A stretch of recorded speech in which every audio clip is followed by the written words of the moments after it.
Welcome everyone. We're here today with PetaQ. Good evening, Nuknech. Yeah, whatever he said.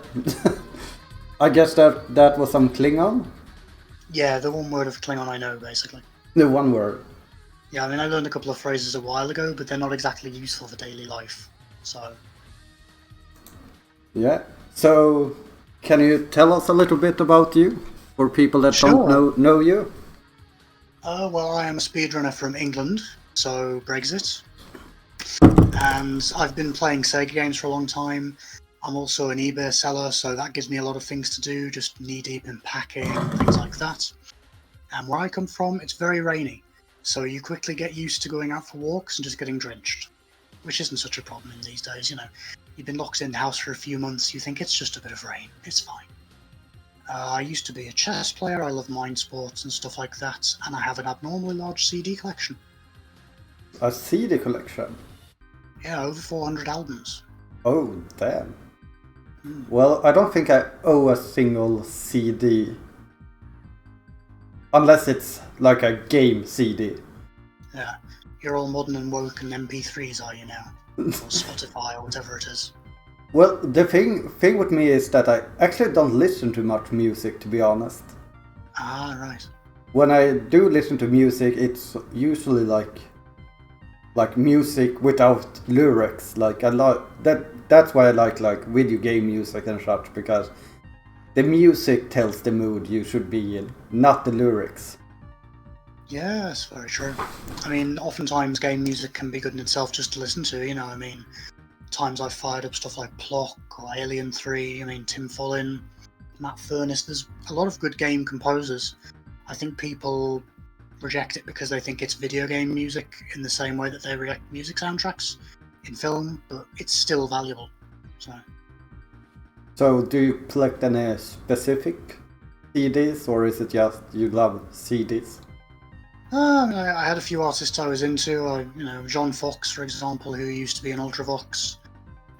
All sorts of stuff, really. I got into some foreign artists via Eurovision, so legitimate music in illegitimate circumstances. Things like Emilius Amaya, Nina Sublati, you name it, I've listened to it, basically.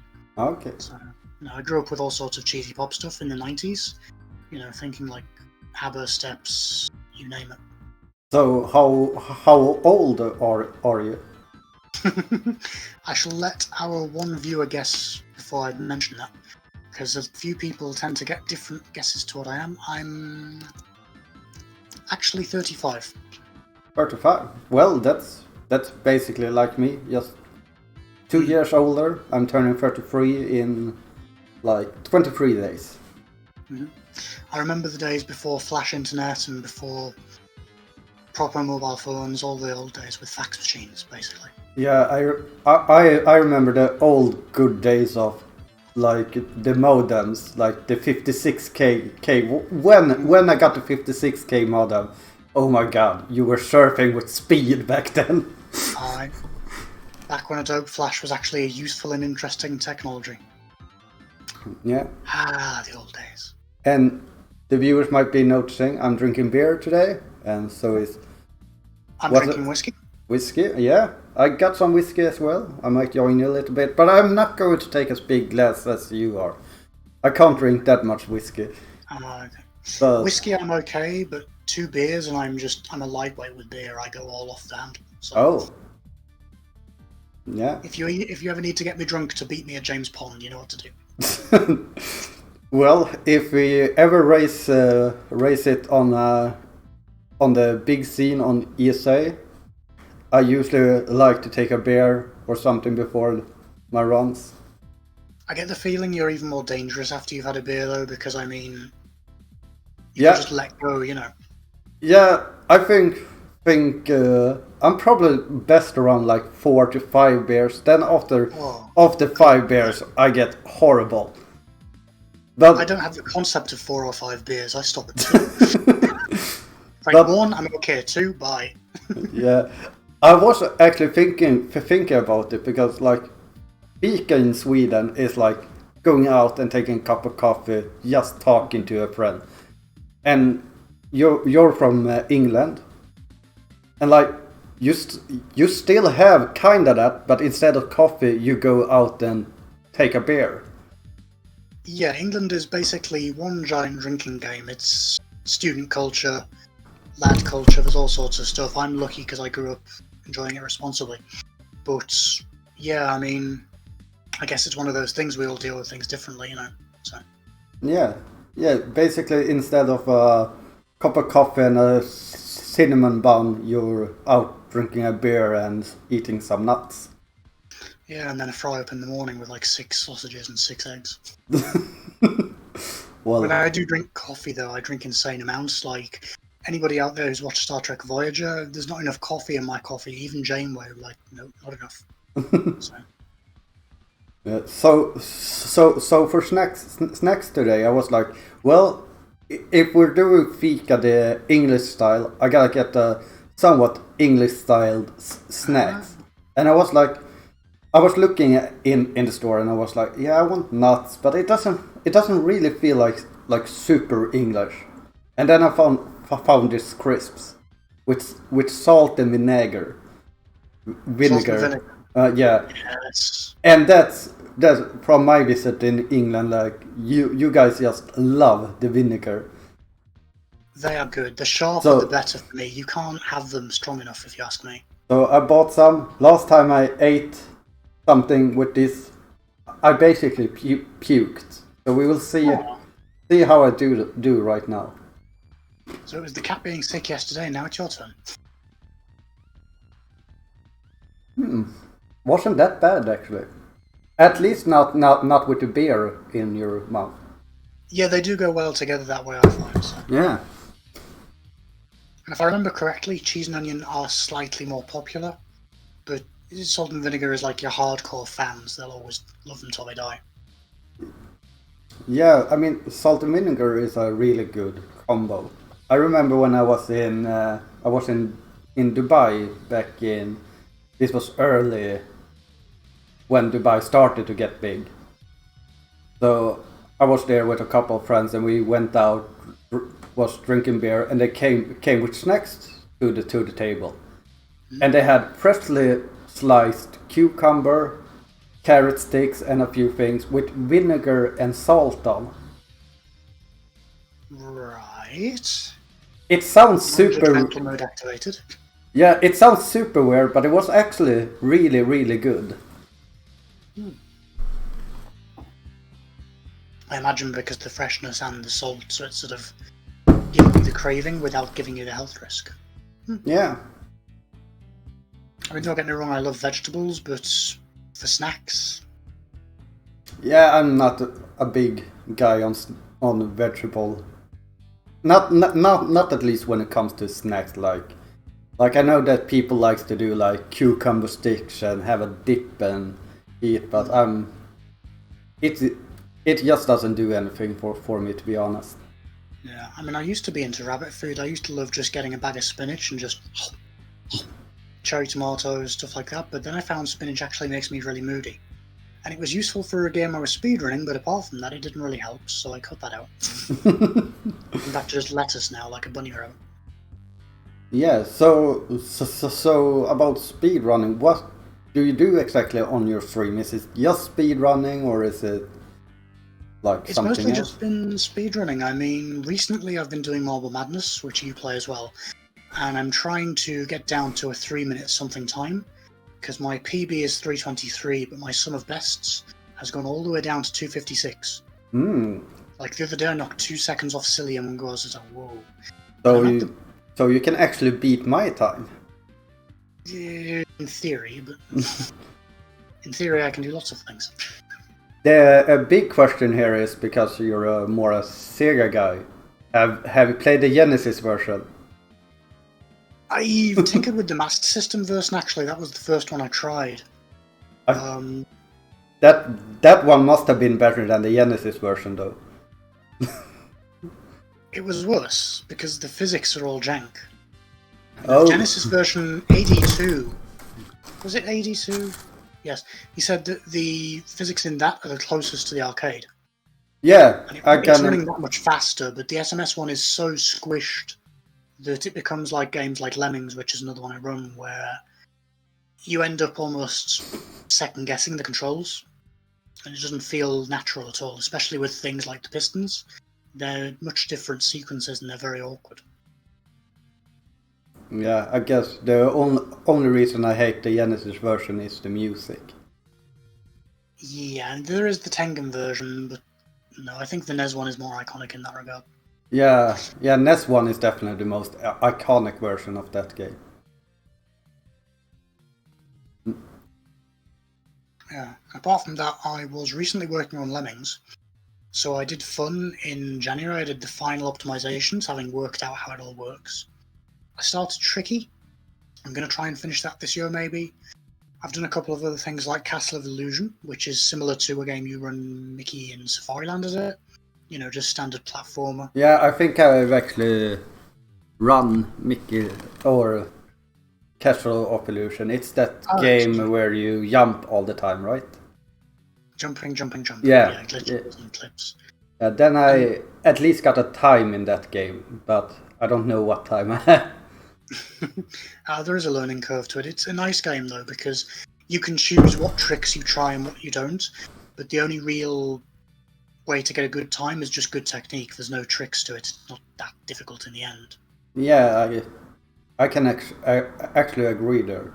The only thing I found really annoying with that game was that you had to press jump all the time.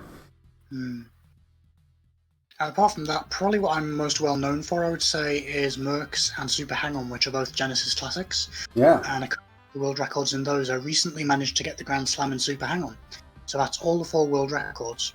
And probably the best thing I've done is get down below the 8-minute barrier in the 3rd course. Because I think that's the first time that's ever happened. But I'm trying to research into runs on like Nico Video, Japanese sites, see if anybody's done it before. Yeah, there's always the chance of a good record be on Nico. Exactly. Yeah, and we started talking through speedrunning as well, because I was doing the fast learn thing I were doing at the time, and I picked up James Pond 2 for the Sega Master System.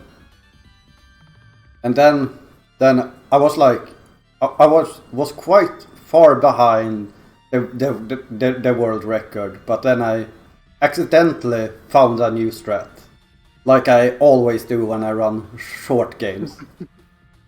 I just like thinking outside of the box and like moving left in a game where you move right throughout the whole game. It's kind of thinking outside the box. It is, absolutely. When I came to James Pond 2, I was similar in that I got lucky, because for those who aren't aware of it, there's a glitch in the game where if you duck into the exit level, you can avoid losing time by jumping in place after each level. And I looked into finding that if you duck into the pole, you can avoid those animations and, default world record. And then you came along and smashed that by getting the stair skip. I then got lucky again, because I then found another way without doing anything of my own, that you can hit the boss early and took it back from you. So between us, we'd got the first ever 33-second time and the first ever 32-second time. And then this one here goes and smashes my record again yesterday, just playing casually. Yeah, I mean, it was kind of a joke first that I was saying like I should smash the record right before our talk just to have you all pissed off during our Fika time here. I actually, if anything, I'm rather happy to have proper competition on a run, because interesting thing for me, nobody has yet permanently taken a world record off me. Whenever they've taken one, I've always gotten it back. So you can be sure there'll be some fighting for it. Yeah. But I want to get you into Super Hang-On as well, because if you can do that to a 30-second run, I cannot wait to see what you can do with that game. It's tremendously technical. It's not that difficult, because a lot of what you're doing is just keeping your speed high and keeping on the inside of corners. Because I know... Yeah, I know when it was in the first Mega 16, You know what Mega 16 is, I guess. Mm-hmm. Then I know we were like sharing like pictures of our best times on Discord and stuff. And I know I shared a picture that people said was faster than that current world record was back then. Oh yeah.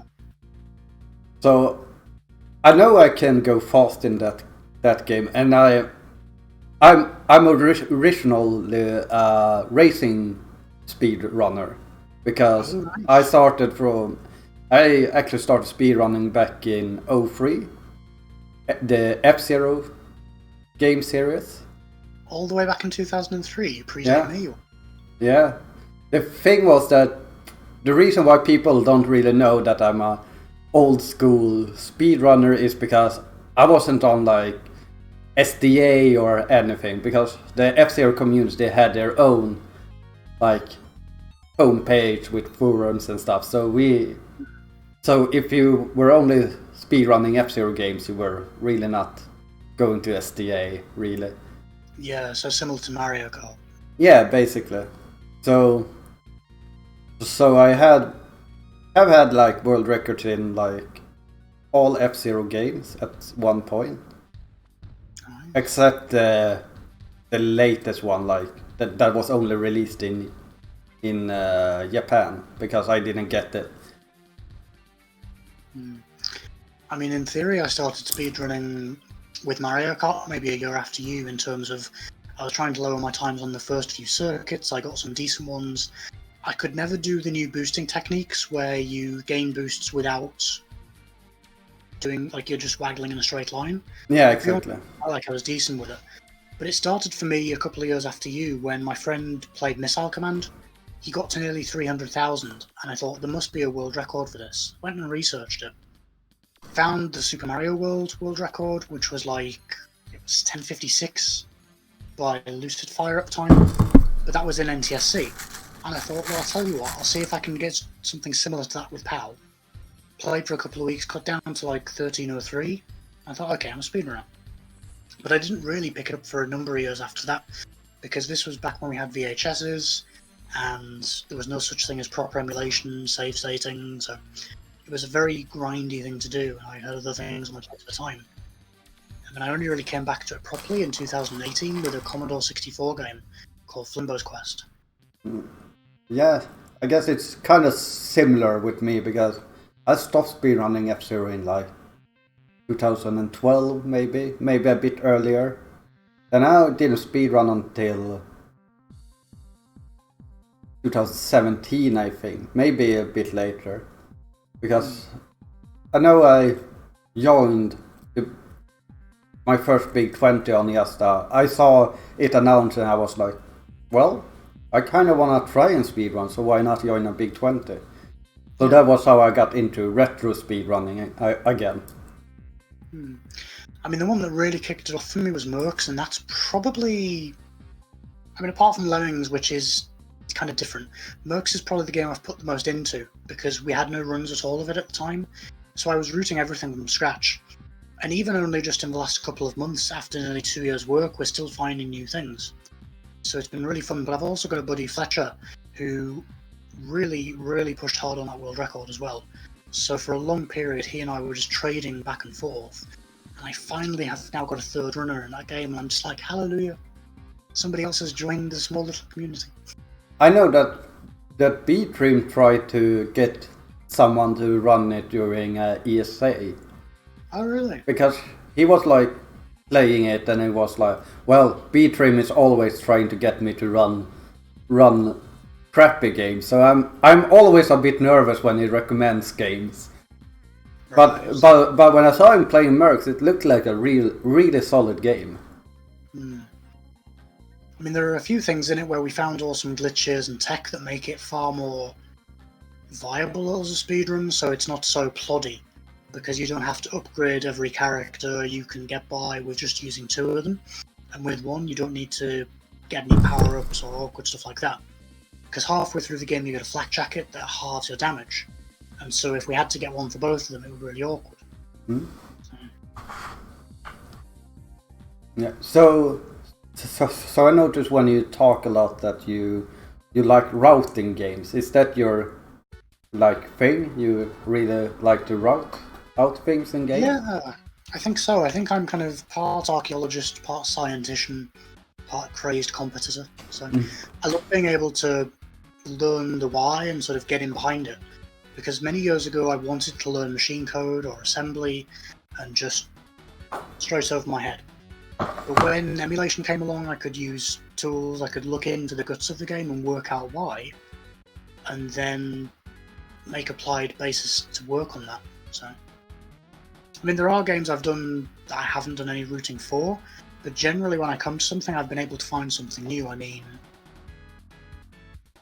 he says, not finding an examples, yeah. But Super Hang-On, for example, there were already records in that, but I found a few spots where it's a super scalar game, which means that instead of the bike moving left and right on the screen, the track moves left and right. And so in some cases, you're going to be thrown out to the edge of a corner no matter how slow you're going. But there are parts where the scenery on the inside is empty and you can sort of clip on the inside of the road and cheat, as it were, and gain time. Yeah, that's my thing. That's something I did on the beginner course, I remember. Like, I think it's on the third, section there. There's a turn you can't take full speed throughout the whole thing. But if you cut the inside just perfectly, you can, get back up to full speed and maintain it throughout the corner just because you cut that over the grass, basically. Yeah, exactly. I mean, as well as that, Lemmings has been very satisfying because the SMS version has a lot going for it. One person tried to pick it up at Christmas. They tried for about 2 days and quit, saying it was too hard. And yet all they had to do was copy my inputs because I already done all the work. But, I mean, basically, you've got the PC version and the Amiga and all that. They've got a mouse. And the SMS doesn't. The SMS version has lag, so it's just tremendously challenging all around because there are cases where typically you would get rid of a lemming on screen after you've increased the release rate to as high as it can go. There are some levels where you have to do that the other way around because literally if you put the release rate out too quickly, the game will slow down to half speed and you lose that much time that it's not worth it. So there's all sorts of unexpected little nooks and crannies and ways of doing things. Yeah, I can imagine. I mean, I played Lemmings on my computer, and that was really hard without lag, with a mouse. So I can just imagine how now it is with lag, with a controller. Yeah, it wasn't so bad once I worked out how to do pixel perfect jobs. I mean, you can get pixel perfect, you just have to be very, very fiddly with the controller. But there's one setup in a particular level where I just have to nudge the edge of the screen 3 times and I'm in the perfect position, which really helps. So, yeah, I love exploring stuff like that. I mean, what's your thing with speedrunning? Is it the competition or routing? Or... I think it's a little bit of everything. I don't really like grinding a game down, because usually when I get either the time I want or the world record, I'm like, yeah, I'm done. Then if someone beats my world record, for example, I might come back and beat it back, but competition-wise, I would say I really love multi-game races, especially multi-game races with a lot of smaller game communities. Mm-hmm. For example, this Big 20 was nothing for me because you see the list of this Big 20, just big. Yeah, they're all big games, yeah. Yeah, and I'm like, yeah, I can't really do anything here. Because one thing I really like about when you get 20 games is that, yeah, you can find new stuff for the smaller games. You can explore and whenever I was streaming this Big 20, people were like, yeah, you're doing that wrong, you should do it like this. Because the game has already been figured out. So when I try to figure out things on stream, it got really annoying when people came in and said yeah, you shouldn't do that, you should do this, it's much faster. And I'm like, yeah, you're probably right, but I want to try it still. Yeah, I know the feeling. I tend to learn by doing, so... I mean, Yellsrake did a tutorial for Marble Madness. I looked at that, and I tried to apply it, and I couldn't get from the one to the other. But when I learned the stuff for myself, I'm now at the point where I can understand why he said the stuff he did. I'm weird because a lot of the stuff I've done has been on controllers where I've got to be very clear about whether I'm doing vertical or diagonal movements. And then in Marble Madness, a lot of what I'm doing is purely diagonal movement or purely cardinal movement. Yeah. So I've found I've had to kind of make my own adaptations to stuff, and there are times I'll over-rotate into a corner, there are times I'll under-rotate. It's really challenging. Yeah, Marble Madness is a game that they're like you will get stuck at a certain time, but then all of a sudden it will just click and you will cut like 10 to 15 seconds of your PB. Like in a matter of like half an hour, basically. Yeah. I found Castle of Illusion is similar to that, actually. I've got another buddy called Cami who speedruns that a lot, and he's waiting to get below sub 14, but it was only because I was watching his stream a lot, doing more practice with the game, and kind of you come down in chunks, I find. I'm not one of these people who can just pick something up and get good. I tend to stay for a while, then stay for a while, and so. Yeah, I'm probably a little bit the same way, actually. Like, I think the biggest proof of that is probably my Ghoul School. Mm-hmm. I don't know if you were watching me back when I did Ghoul School. I saw some of the recent D-Rusts, but not before that. Yeah, like I was stuck at like 450 when I started my D-Rust. Then all of a sudden I got down to like 430, and then all of a sudden I got a 418 out of nowhere. Right.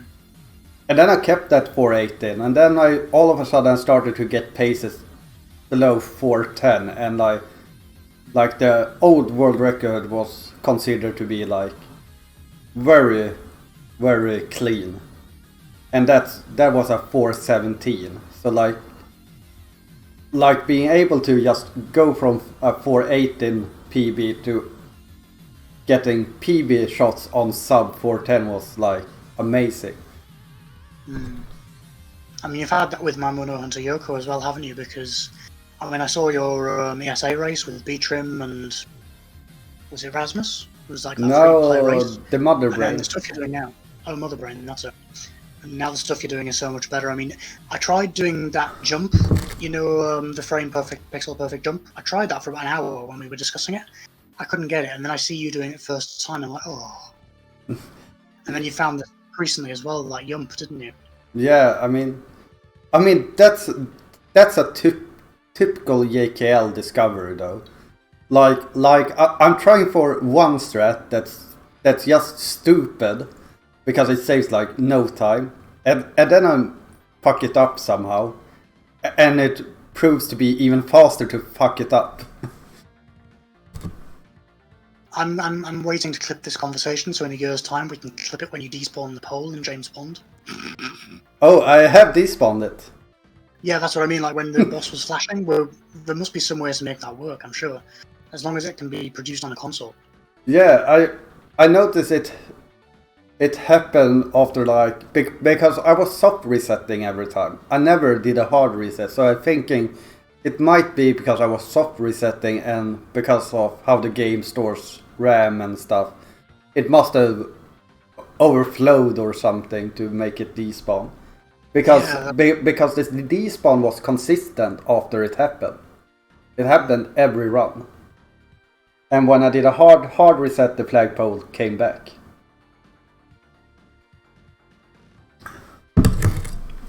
But I don't know how that would ever save time though. Maybe just with the boss flashing at the start of his run, maybe there's a way to decrement his hit counter. Yeah, maybe. Yeah, that's something we have to look into. Yeah. Well, the 8-Bit Beast is meant to be making a task of that, but I'm going to try and look into stuff myself.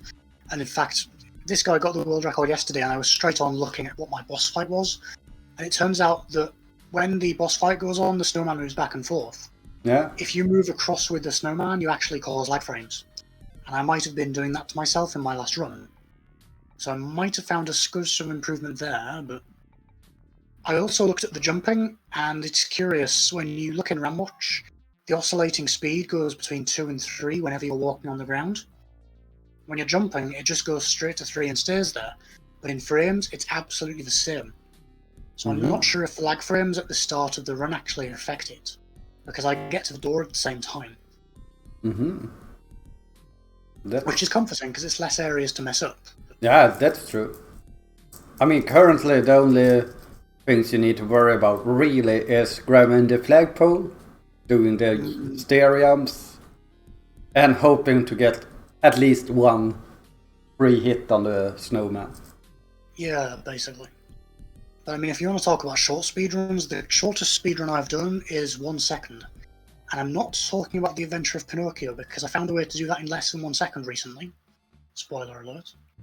I'm going to take an untied world record of about 15 people. But at Caesar's Palace, you do any ending. You basically start the game and exit immediately and get into a taxi. And it ended up being a bun fight between me and Shardcore, who also does Marble Madness. Everybody's connected. And I got lucky into finding that you can use both the A and B buttons to scroll through the menu, and ended up getting the fastest possible time, like literally tying the tasks, in a 1.004 second speedrun. Yeah. I thought that was nice. Never have to do that again. Yeah, it's always nice to know that you never have to run a game again. Like, I don't think I have any game, at least not from a standpoint where I can't ever improve my time, but there's definite games I will never run again. Oh, which ones are they then? I'm trying to think now. like I want to say Dark Casual for Genesis, but I know if someone beats me, I'm going to be there. Sadly. But I'm trying to think here. Damn it, it's hard to say. But like, I'm probably never going to run like Ninja Gaiden again. Because after this big 20, which I've said I'm not going to do because I couldn't find a controller with a good D-pad, like in one way I found new respect for Ninja Gaiden. Because I always thought it was such a boring game, and it had a bullshit final boss. But after doing I did 20 runs, I can see the charm in it. Because it's like when everything falls in perfect harmony. Oops. Did you disconnect?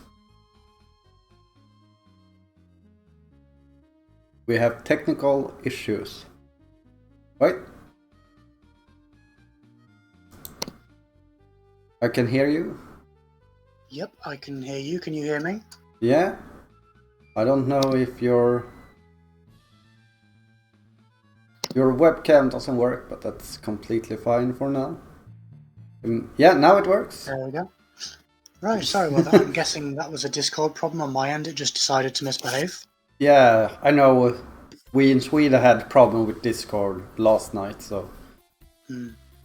But yeah, I can see the charm in Ninja Gaiden now, because like on a really good run to get to the final bosses, which the final bosses in that game are just pure bullshit. How's that? Is that just too easy or too hard? They are way too hard, and like usually if you die on a boss, you lose 10 to 20 seconds. Okay, that's fine. But in Ninja Gaiden, if you die, you get pushed all the way back to the beginning of the stage, 3 minutes back. And the final stages are the hard stages in the game, and they are really hard, really trolly. Like that's why I'm never going to run that game. Any means serious. But I'm happy I learned it. I at least can say, yeah, I can beat Ninja Gaiden under 15 minutes. Nice. I think I'm getting close to the point with Mercs. It's similar, where for a long time I was chasing the first sub 1330, and my PBs were always on 23, 24 pace, but I couldn't get the run. And then, basically, I had the most tragic, comedic, stupid injury in history of Christmas. In November, December, I'll just show you my thumbnail. It's nice and short here, like it should be. But for Mercs, I had it grown long, because my D-pad, when you're playing Mercs, if you accidentally veer into a diagonal, it really costs a lot of time. And so I needed an extra lever on it to kind of make sure I held up. And my thumbnail ripped and split halfway down the bed, halfway down the actual bed of the thumbnail, and was nearly lifting off to the point where I had to stop speedrunning completely for about 3 months while it recovered. And the only advantage that came of that is I started using my index finger and middle finger on the D-pad on Super Hang-On, which gave me a lot more control because I was able to do twin inputs, you know, like right, left. Yeah. But Mercs now is at 1326, and it's now a question of getting a level run past 4 and 5, because there's like a couple of bosses where there's RNG and there's difficulty with lag. And if you can get a run past there, you've got the chance. I'd like to get it down to about 23, because beyond that, it would take more than luck, it would take everything. Right now, somebody could kind of take the record, and I would like to leave it in a good place. Yeah. So I was going to ask you a question, actually. What's your proudest speedrun that you've done, your proudest achievement? Oh, that's a hard one. I think I have 3 I kinda put on equal grounds. The first one is Urban Champion. Mm-hmm. It's a sub 30 second speedrun now. But like, with the current strats, I basically lost, I think we're talking like 4 to 5 frames. And in a game where you need to do left to right inputs without a single frame loss then. Like 7 to 8 times. Wow. So that one I'm really proud about. And then I must say, Ghoul School I'm super proud about. Because like you probably know who Toad is, a great NES speedrunner. No, actually, but I'll take your word for that. Okay. Yeah, he has won several big 20s. He's just a really solid speedrunner. Basically any games he runs, he will get a top time in. So beating his old world record in that game felt really good. And then the third one that's on equal grounds is when I returned to speedrunning again after my break. I returned to F-Zero GX for the GameCube. And the reason why I returned was because a guy got close to one of my track records in that game.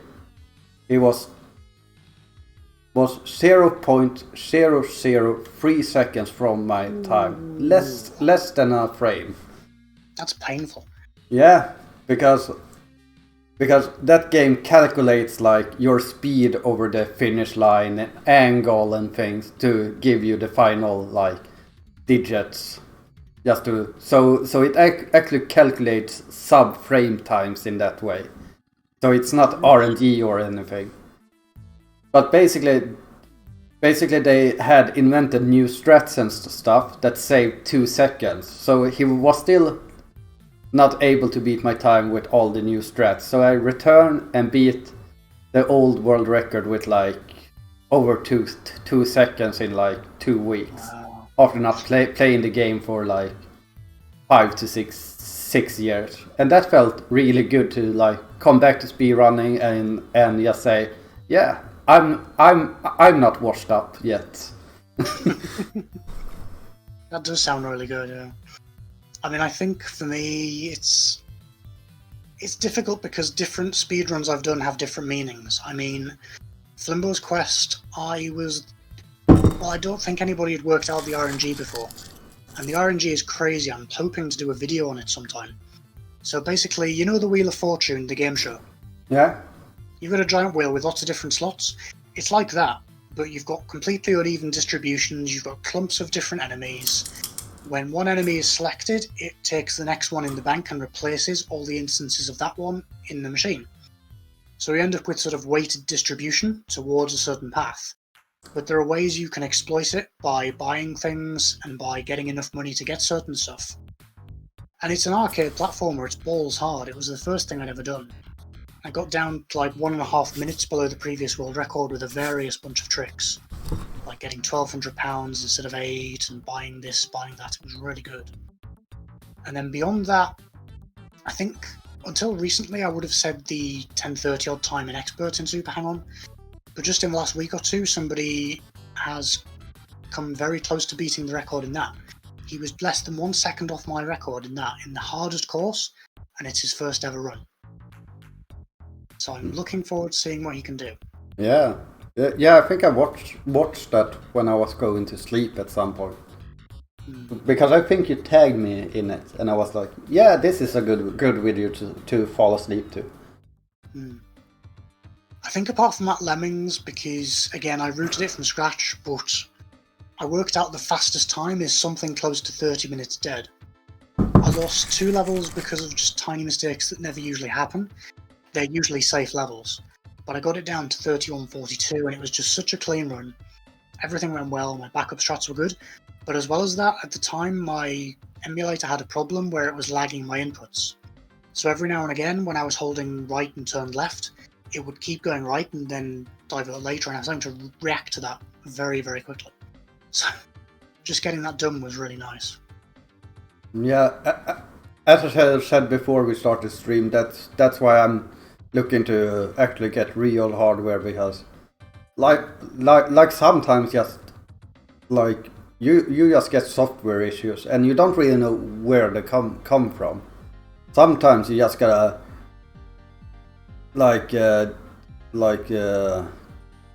delete the emulator completely, just reinstall everything, and it works fine. And in my case, I reinstalled the entire of Windows in January and lost 2 years' work. And it still didn't fix it. Oh yeah. It turns out I'd set the sound settings wrong in my OBS. That was the only reason. It was 44.1 against 48 kilohertz, and that was causing the whole thing. So I make it hard for myself. Yeah. I feel like, as a non-technical guy as me, I feel like also having the gaming hardware separate from the computer hardware software should be a little bit easier if I get any technical issues. Yeah. I did the same, like January, February, I bought a Sega Master System, Genesis and Mega Drive. And the one thing I then had was months and months of researching what cables to get. Some people were saying composite, some were saying components, this, that and the other. And then I got AV splitters, which are tremendously backwards, but they're far better than RF. I plugged it into my flat TV and Lemmings looks terrible and I can't discern the pixels. I'm thinking, oh crap, this isn't going to work. So I'm thinking, do I want to spend more on some cables, or do I want to go back to the emulator? But if nothing else, I've got some nice antiques. Yeah, but sometimes on a flat screen, old consoles can look really, really crappy. So maybe you should just get a old-fashioned, fat, thick TV. Yeah, I've got a CRT. The only problem is it's only 50 Hz. I mean, our TV broke in April and we were able to dig this little thing out and be like, oh, we're watching TV again. It's actually the 80s. And I might just have to get a PVM, just a monitor. Whatever works. Yeah, that's the thing I'm looking for currently, is a TV. Gotta get lucky that someone has a newer CRT. Because the new CRTs often supported 60 Hz. Yeah. I've heard that, I think it's Sony Trinitrons, or like there's a Sony brand that's really, really good, because there's absolutely no lag and it's just such a crisp picture. Yeah, I should Google around and see if I find anything good. Like, I've been planning for such a long time to have my own little speedrunning corner. But I've been like moving between places lately, so I've been like, no, I don't want to do it now. then I gotta carry a big ass TV around and all the consoles and yeah. But now when I'm settled down in a place, I really wanna get to it. And I see Tomaine is complaining there's still no chokladboll. A chocolate ball. If it's any consolation, Tomaine, I did have a chocolate cookie before I came on stream, so it was nice. Yeah. Me and chocolate go way back. You have a special bond with chocolate. I have, like, most people have one sweet tooth, I have 32. Oh. Yeah, I don't really am much for candy. I'm more like for maybe cake and buns, but not like candy. I'm not really. You heard it first on here, stream. You heard it first here, folks. JKL likes the buns. Yeah, I won't deny it. My chocoholism is such that I once bought 18 pounds of chocolate. Oh. In one go. And it didn't stay in the house as long as I'd hoped it would. Let's just say that. But it's been worked off now. I've sweated it off, so it's all good. Yeah. Have you tried what Tomaine is saying? Ouch. I used to... at Christmas in the UK, people often tend to have parties and buffet-style stuff, and among those things will be chocolatey things, biscuits, cakes, and things like crisps and cheese doodles. So I've had them in the same meal, but not exactly together in the same mouth. I mean, I can see how that's maybe tasty. I think the texture would be the main issue, though. I think the texture would be the amazing thing. You think? Yeah. Maybe if it was like Wotsits and Maltesers, but that would be awful because you'd have the cheese sticking to your roof of your mouth and the malt sticking to the roof of your mouth. You'd kind of... I don't know, you'd need maybe a cider or something to go down with it. Yeah, or just make sure you have had enough ciders beforehand and you don't care. Can you ever have enough ciders? I mean, I usually say you have had enough alcohol when you're on the floor puking. That's just enough. How jealous will I make you then when I say I've never ever had a hangover? Oh, I've never had a hangover either. That's Okay. the weird thing.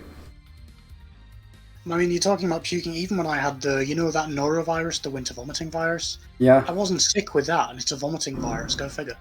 I have a nice stomach. Yeah, that's I've been sick too. But yeah, from alcohol, I never have a hangover or anything. I might puke. I think I puked a few times, but like even when I puked the day after, I'm like I can wake up, take a shower, go out and take a mile run basically without issues. I'm similar, but I can't run. I love walking though. I mean, I've done 6, 8, 10 miles in a day before. It's just relaxing, you know. You sort of tire yourself out. Yeah. Yep. So I gotta ask you, because you're drinking whiskey here. What whiskey are you drinking? It's Teachers, so it's a blended whiskey. Blended whiskey. Teachers. I don't think we have that in the store here.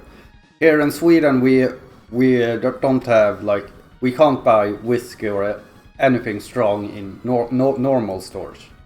Right. We have a specific store that only sells alcohol. They are only allowed to sell alcohol, and they decide basically what you can buy. So I don't think that that whiskey exists in their regular stock, at least. You'll just have to go in and find some woke 25-year-old cash counter person and say, I just lost a world record in the final minute of the game, and they'll be like, yeah, have some whiskey. Yeah, I mean, I would love it if it was that here in Sweden.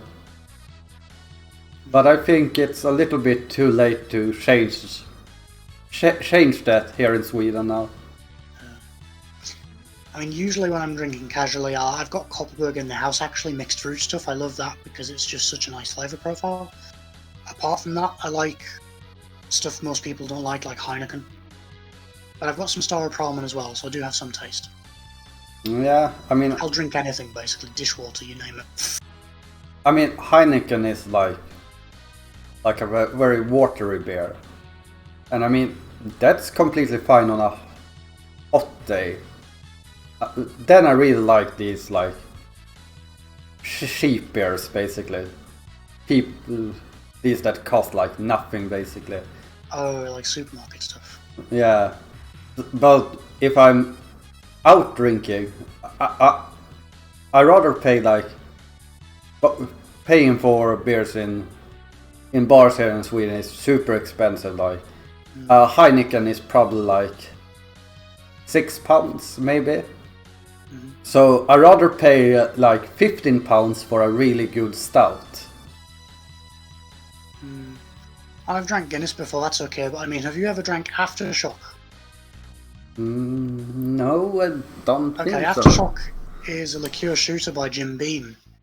It's incredibly strong, it's incredibly popular with students.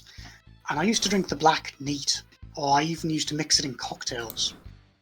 So I'm talking like a can of Coke, or a bit of Red Bull, a few shots of that, and some vodka, a bit of tequila, and a dash of Sambuca. One mug of that, and I was plastered, and it was just nice. You know, when you're just sort of... Oh, it's like... very at peace with yourself, but very out there. It's just great. I googled it. It's like... It says like cool citrus. Yeah, there's a black one, which is like cinnamon. Oh, cinnamon. Oh, I love Fireball. That's one of my... maybe not like favorite that I like to drink a lot. But like whenever it's like cold outside, like it's the perfect Christmas drink or Christmas. Yeah, or something like Jägermeister, yeah. Jägermeister is something ever since I got this place, my freezer hasn't had a Jägermeister in it. Oh, right. I usually take one every... This might sound like I'm an alcoholic, but I usually take one after work every day, like Jägermeister and a Monster energy drink mix, because... Oh, you like Monster? No, I don't like Monster usually, but mixing those two together, that's completely fine, because it still tastes mostly Jägermeister. Okay. I mean, I found Monster tastes like almost malted paper. It's just got this sort of waxy taste to it. Yeah, Could just be me. Yeah, I mean, I don't really like Monster either, to be honest. But like, I tried it with my brother, and he did it with Jägermeister, and I was like, oh my god, this is something that can turn me into an alcoholic.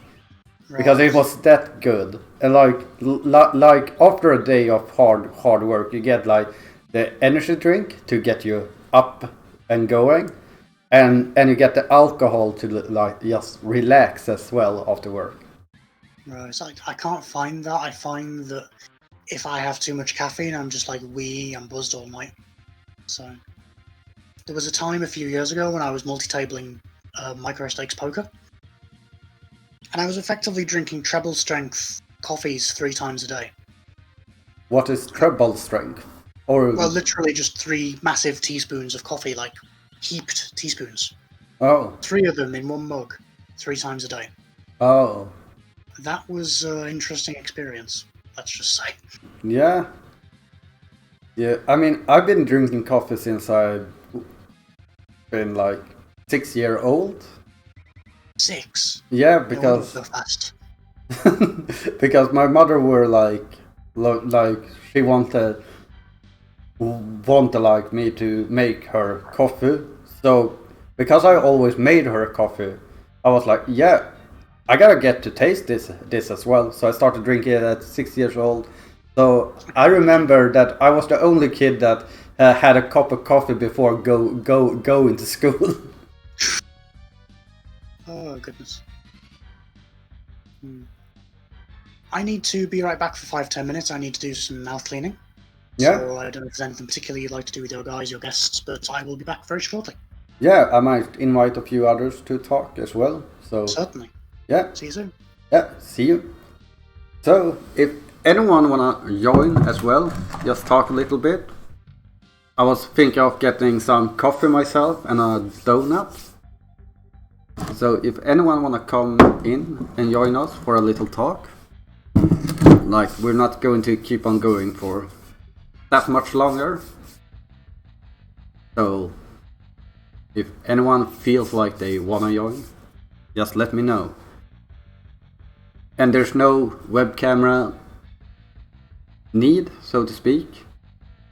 You are allowed to join without a web camera as well.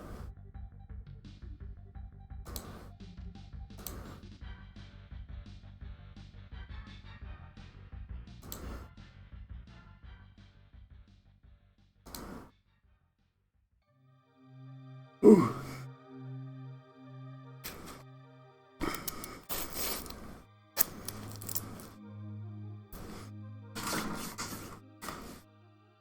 Oh, God.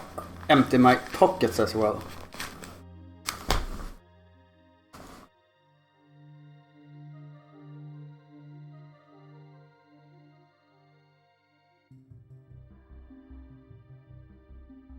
Yeah, just go and walk the dogs. Who knows, maybe we're still going when you come back. There was some... I was thinking about something.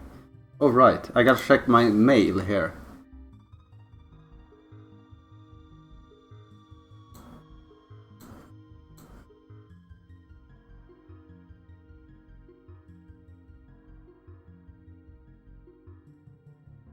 So I got a answer back from Japan Spel, by the way.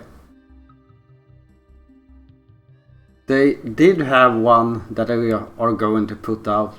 That's 950 Swedish crowns.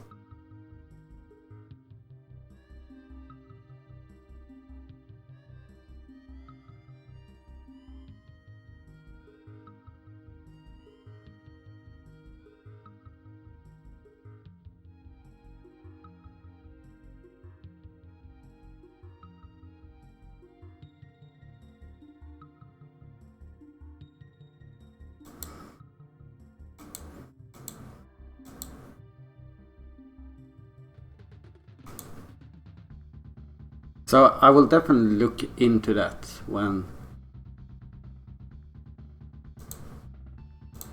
Andy said he could help me as well, so I'm going to ask him a little bit as well before I make any hard decisions here.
Yeah, I'm just checking a few things. So I'm just going to make a little bit of coffee and I will be back. Still, if anyone wanna join our Fika, let me know, and I will invite you to the call. If I can figure out how to do it, but I mean, how hard can that be?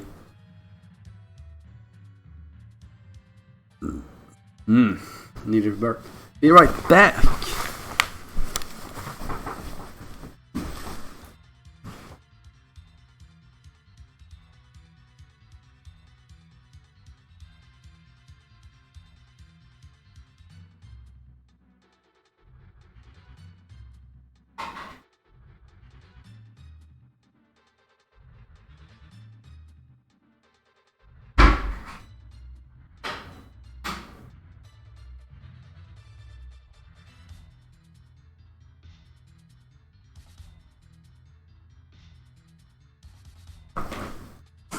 I will actually pause my camera. Can I do that? Yeah, I can do that. Okay. So I will be back in a few seconds because I need to take a small little leak as well. Be right back.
Okay, I'm back again. Oh. So, I'm going to take a donut now. I think I earned one donut.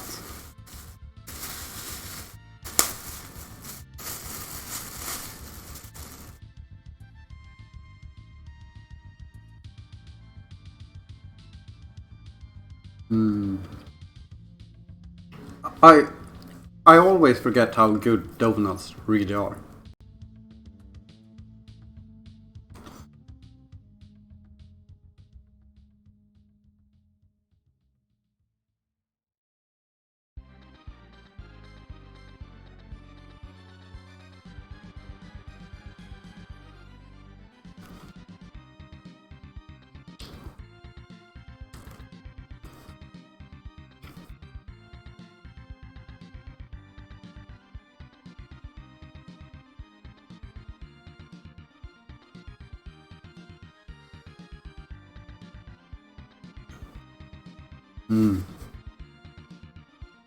I guess I earned 2 donuts, actually.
Now I just have donuts. By the way, Taco Pie, if you wanna join, feel free to join. No camera needed if you don't have a camera. We are just having a small break while PetaQ is on a small break. Also, I sadly got into SNES music.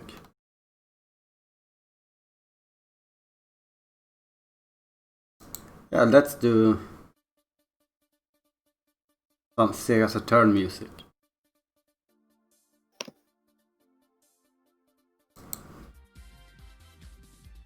Hello. Oh, hello and welcome back. Thank you. How are you doing? How's your donuts? My donuts was amazing. I needed some extra food in my stomach.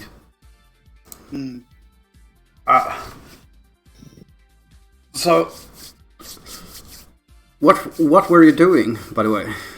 Oh, I was just cleaning my teeth. I've got some weak enamel in some areas, so I need to be careful with that and just sort of make sure I get it sorted quickly. But apart from that, you know. Okay. So, what's your future plans coming to speedrunning now?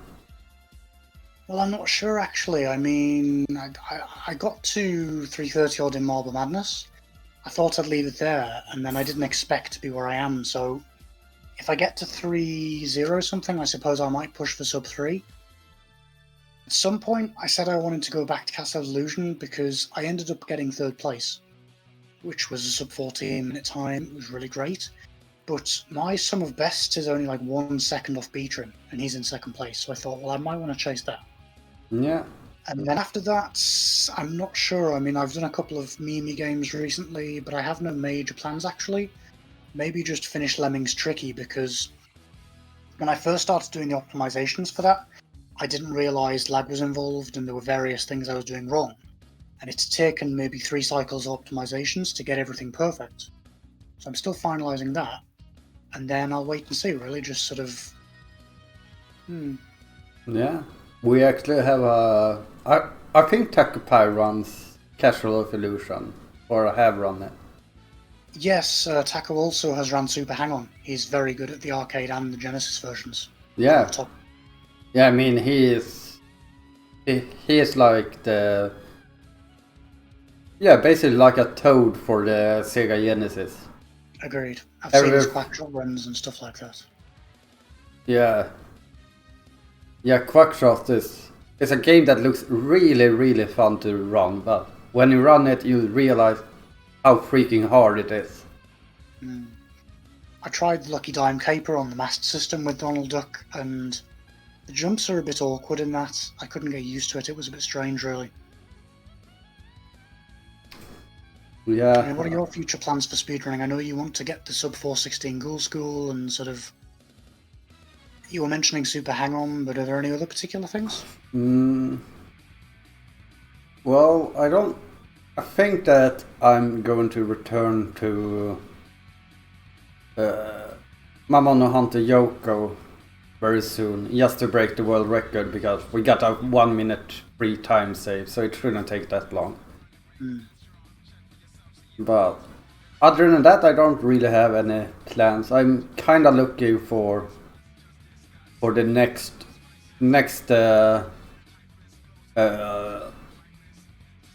multi-game race which will fit me, and I'm really looking forward to the next Mega 16, because there are no freaking Sonic games left. There can't be a Sonic game unless it's Sonic Pinball, and Sonic Pinball I'm totally fine with.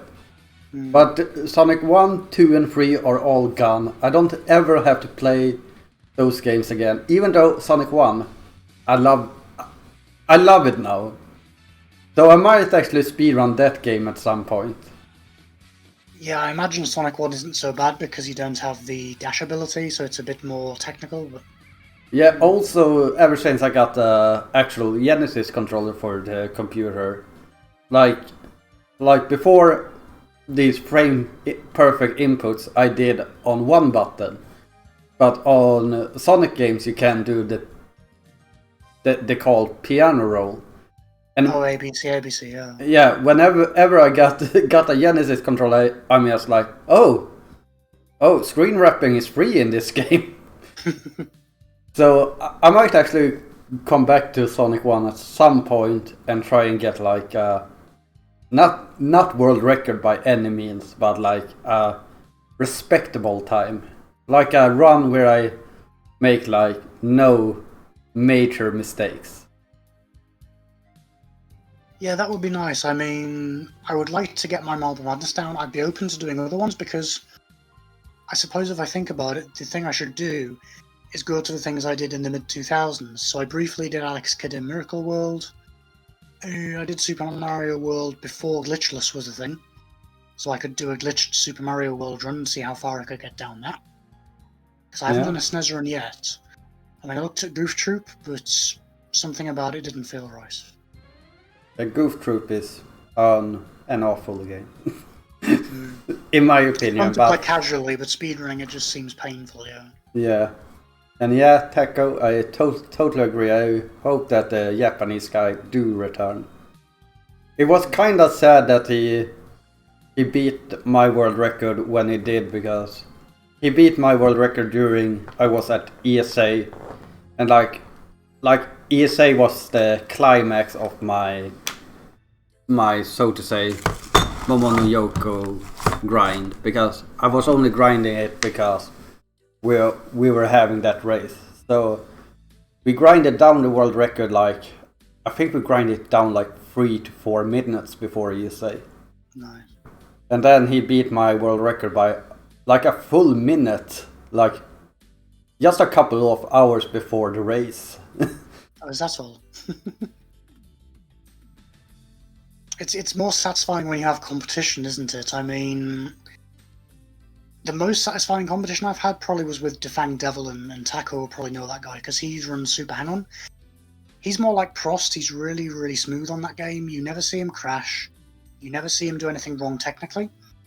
I tend to be more like Senna in terms of just stabbing every button I can, just tapping C like a demon, stabbing right, left like a demon. But the rivalry I had with him, he was pushing the world records down so low that at one point him and me were both 4 seconds clear of anybody else in just the first course. He is so impressive with that game. Yeah, it's always fun when you have like active competition, and that's what I felt about like the Mamona Hunter Yoko, because we were like 4 people active at the same time. It was me, B-Trim, the Mother Brain, and this Japanese guy, and all 4 had like every time we streamed we had like world record pace runs, all of us. Nice. So it was a lot of fun. Then I kind of got my amazing time.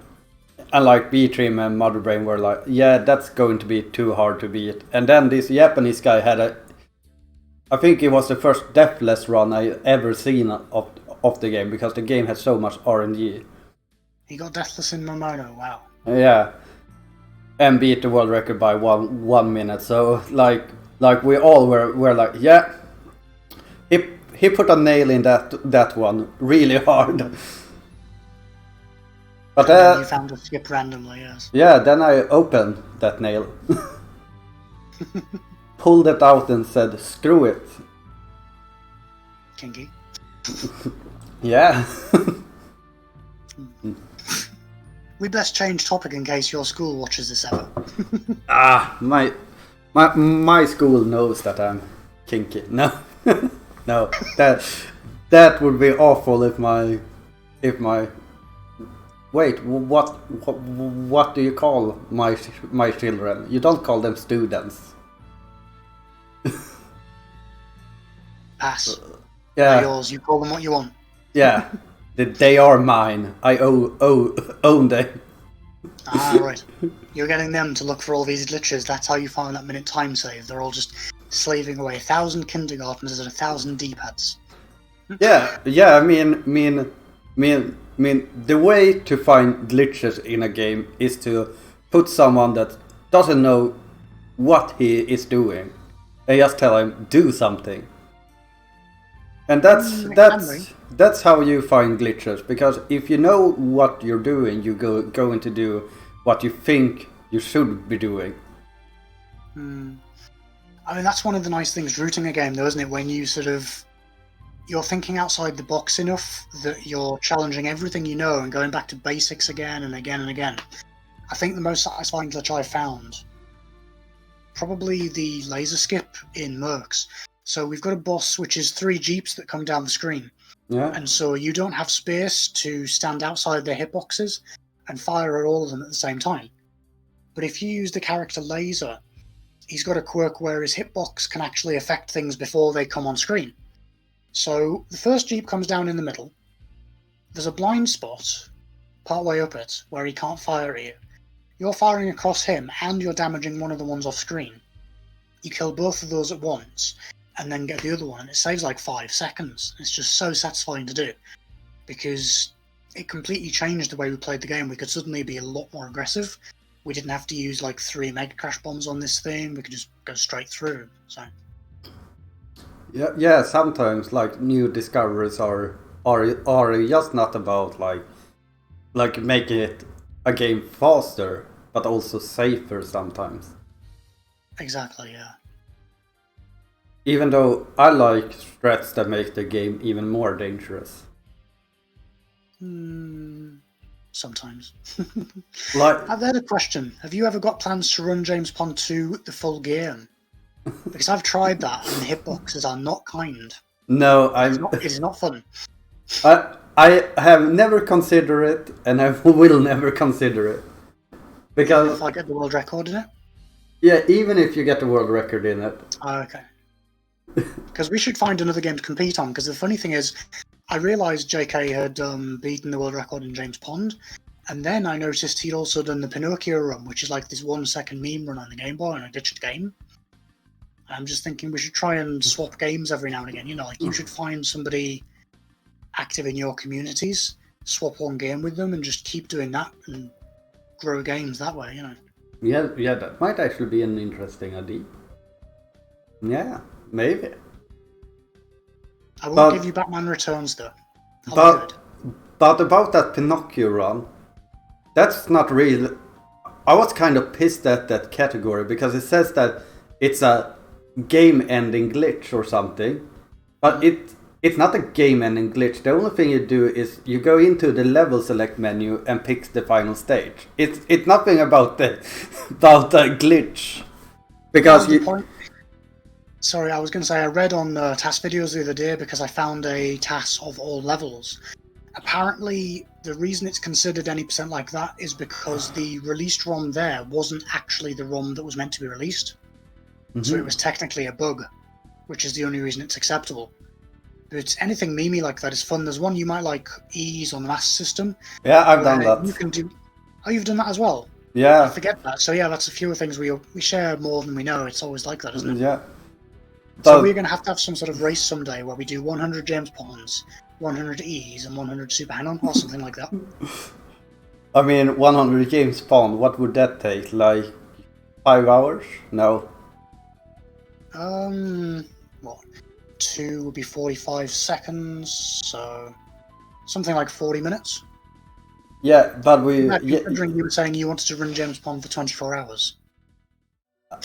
I mean, I could definitely run the game just 24 hours straight if it was for a fun cause. Like, well, if you do that for charity, if I can ever get to Sweden or if you can get to England, I will buy you actual fish fingers to eat during that run. That's only fair.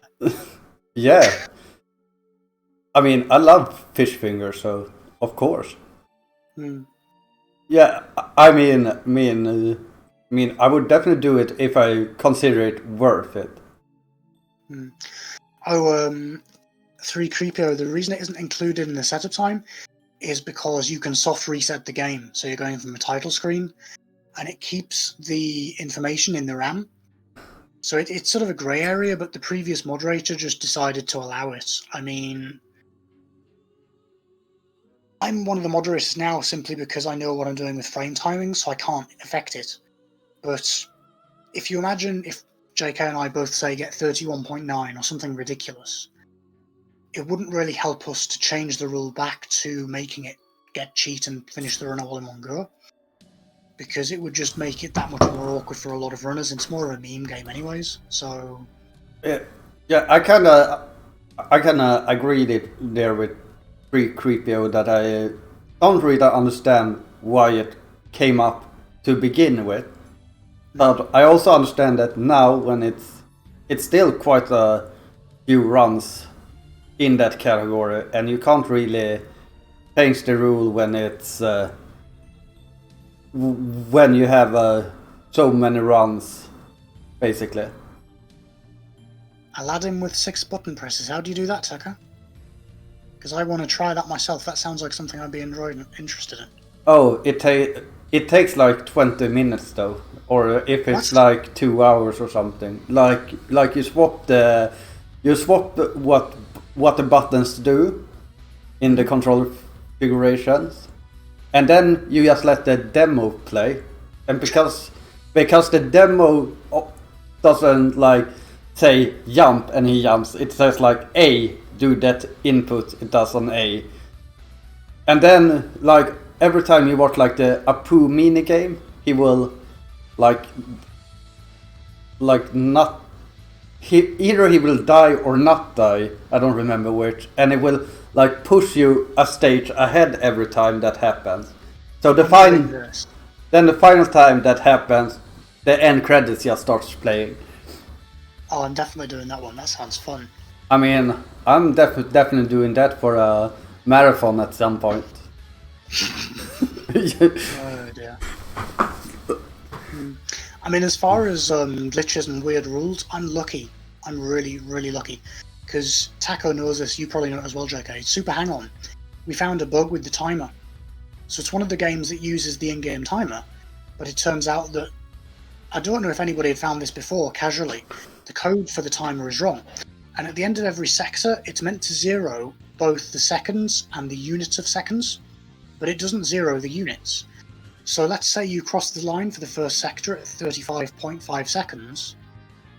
When you start sector 2, it starts counting up from 0.5 and it's adding it on again.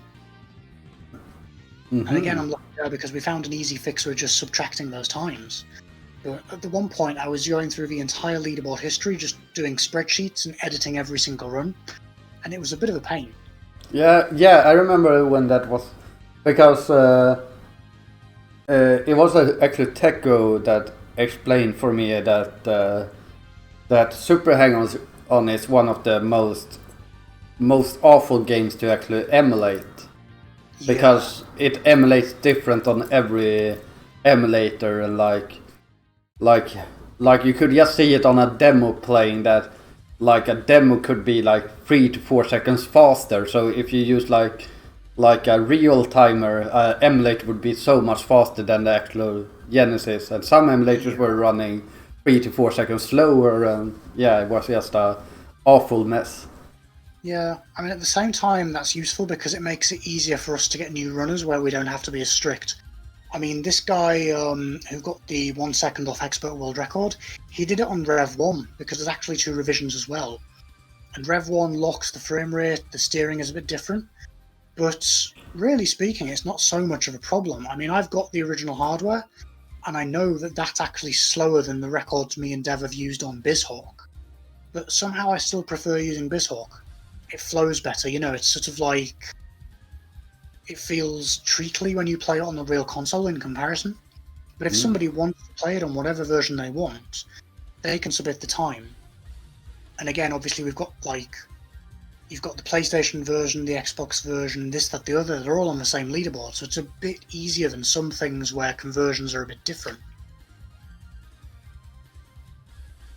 Yeah, I mean, as long as it's actually consistent, I really don't mind. Like, I mean, if you would split it up in like 7 different leaderboards, you wouldn't have that many players on each leaderboard.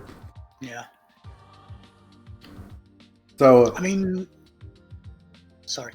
Yeah, so I completely understand why you keep it in in one category or one category for all the versions, because like even though they run slightly different, it's mostly the speed that is different between the versions. It's not like one version is actually faster.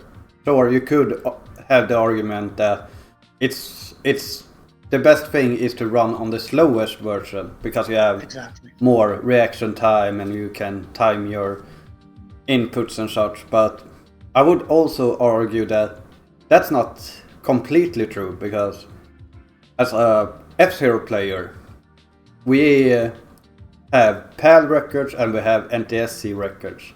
And the NTSC records are almost always faster.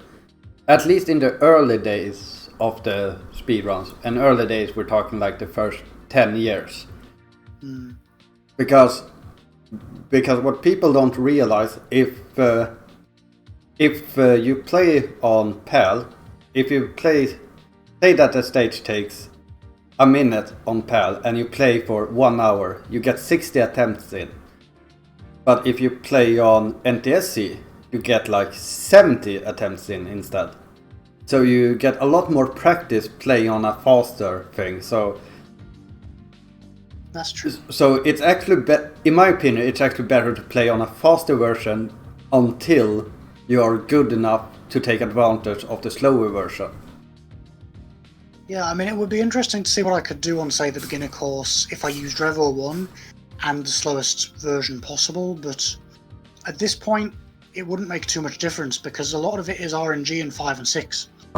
And the only other thing in the world record currently is there was a 3/4 of a second loss where I just came out of a corner and went wide. But 5 and 6 were so good that it's been difficult for me to offset that anyways. I mean, beyond that, I've done Super Hang-On at 150% speed for a laugh. That's really fun because when you do something much faster, you get a lot more fluent, but you sometimes lose a bit of your finesse. Yeah. And equally, I found that doing sections of Marble Madness at 3/4 speed has really helped me to get it down. But it doesn't seem to affect me as badly in terms of losing the muscle memory. I mean, it's strange because you would think if you play slower, you would suddenly be slower to react. Yeah. I mean, the most speedrunning comes down to like muscle memory. That's why so many people have problem with games that has RNG. Because when games have RNG, your muscle memory says that I'm going to press jump button here. And if I die here, it's because of RNG. They have such a big problem like, oh, I see an enemy, I need to maybe press jump here and left for like a few frames, then right again. I'm lucky really because turns out I've got underactive thyroid, but it also means that, you know, when like you startle when you jump at something, my startle reflex is huge. Like, I'm not kidding, I jump 10 feet in the air. But it means that sometimes my reactions are so quick that I can just react to anything that comes my way. But it also means that I can tell when I'm underperforming and I can make adjustments. So I think it's part muscle memory, it's part sort of similar learning and skill to piano playing, and it's also part knowing yourself and knowing how best you work, you know. I mean, some players like to get really angry and zend up for it, and some people like to just take it as let it be and enjoy it. So, do you see PetaQ Pie's suggestion? Oh yes, the category. Yes, it's interesting because apparently some time ago there was a cheated run that used that on the Hang-On leaderboards, and it was taken down because they realised. But I've not thought of doing that yet, to be honest. I mean, what I want to do is I want to go to the arcade runs and do all of those, because the arcade one is sort of harder but easier, because the frame rate is constant, but the traffic is so much harder to deal with because it comes out of nowhere, because the frame rate is that much faster. Sorry, I'm laughing. I showed it. Okay. Bad mod. It's like when I see like runs out. I mean, Genesis is a big offender of this. When you see a run and you see the text load save state 4. No. And they start running from a save state just because they can't be asked to sit through like 4 seconds. And like I'm just like, yeah, if you load from a save state and say, because when you load from a save state you can buffer start. So you start the game on the same frame every time. What happens? Most likely you get the same RNG every single time. Is it so hard to get a consistent run then? No, not at all. And it kind of pisses me off sometimes, to be honest. Yeah, I'm kind of like you. I like when the RNG is very, very unpredictable. So long as there's no major game-breaking issue. I mean, Mercs is fascinating because the patterns of grunts come in little gluts. But I found that it's basically... you cannot duplicate the same game twice. You can get portions of the same game. But if you exit the shop on a different frame, the pattern beyond that will be completely different. So a lot of it is reacting and actual skill as opposed to just I've done this, I've done that. Which is certainly not to denigrate, say, the absolute top Marble Madness thing, because it is still reaction, but yeah, there's that fun to it of sort of what's going to happen now. Yeah, I usually say that I rather rely on RNG than on like good safe execution. Like there was like one Big 20 race where everyone went for like a 50-second time loss in Goonies 2 just because we needed to farm for extra keys.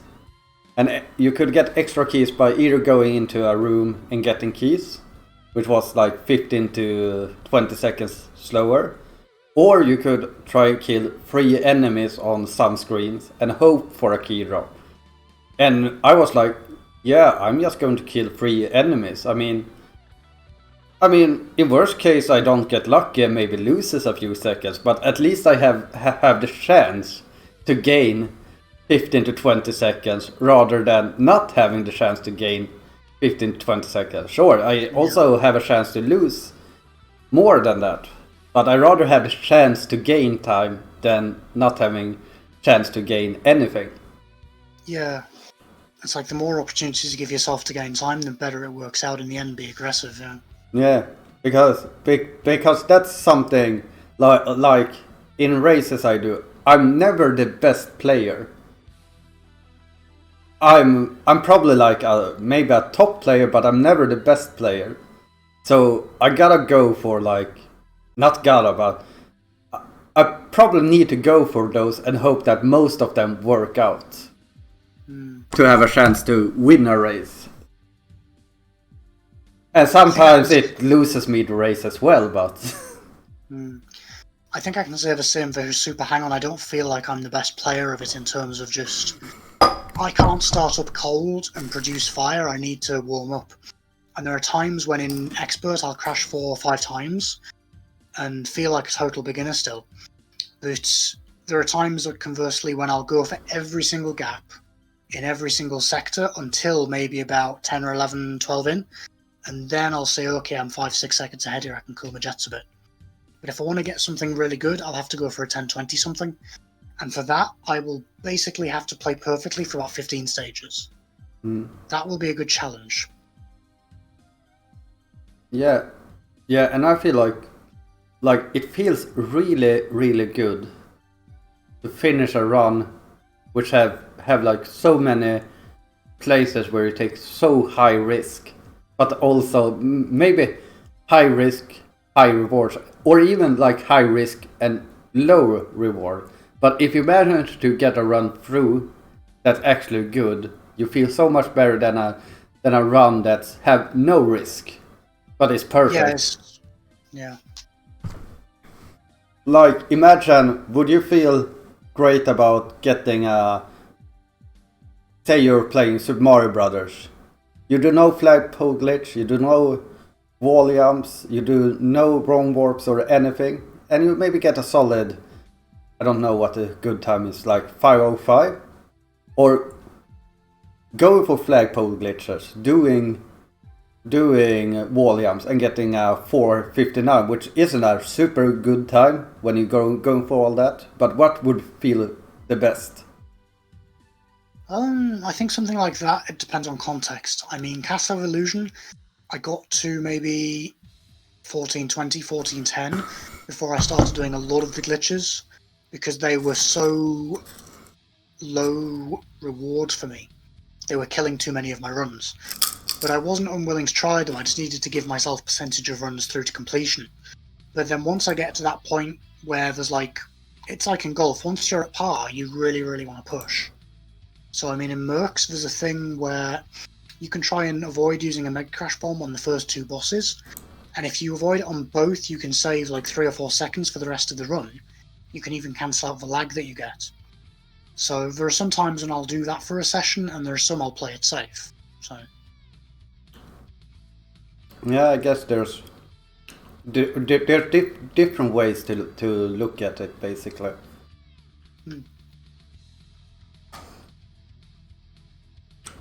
Have you ever tried playing any of your games at 150% speed then? I think I did that on... I think I tried that as... or not 150, but I tried on 125 as exercise because I had a theory that for races where you have a short time to learn a game and such, that just beating a game more times than not would actually be better than actually just grinding a game out, like on. Yeah. So I tried playing on 125 on. I think it was during like Big 28. I did it on like Russian and attack and things like that. Mm-hmm. And like Russian attack was a lot of fun when you actually increase the speed. Because that game is RNG hell. I mean, when you're playing it on normal speed, you can basically manipulate the enemy spawns fairly consistent. But if you increase the speed and you miss a jump by a few frames or kill an enemy on the wrong frame, everything is different. And I think that chaos, yeah. I think that was the reason why I was the only like top player that didn't game over in that game in that Big 20 because I did that. Because all the like the Kav and Yogi both game over in that game because they complained that they got weird RNG. And like it's like in our Big 20 it was like the 11th game, like they had just practiced the game over and over from the same when they were just playing that game.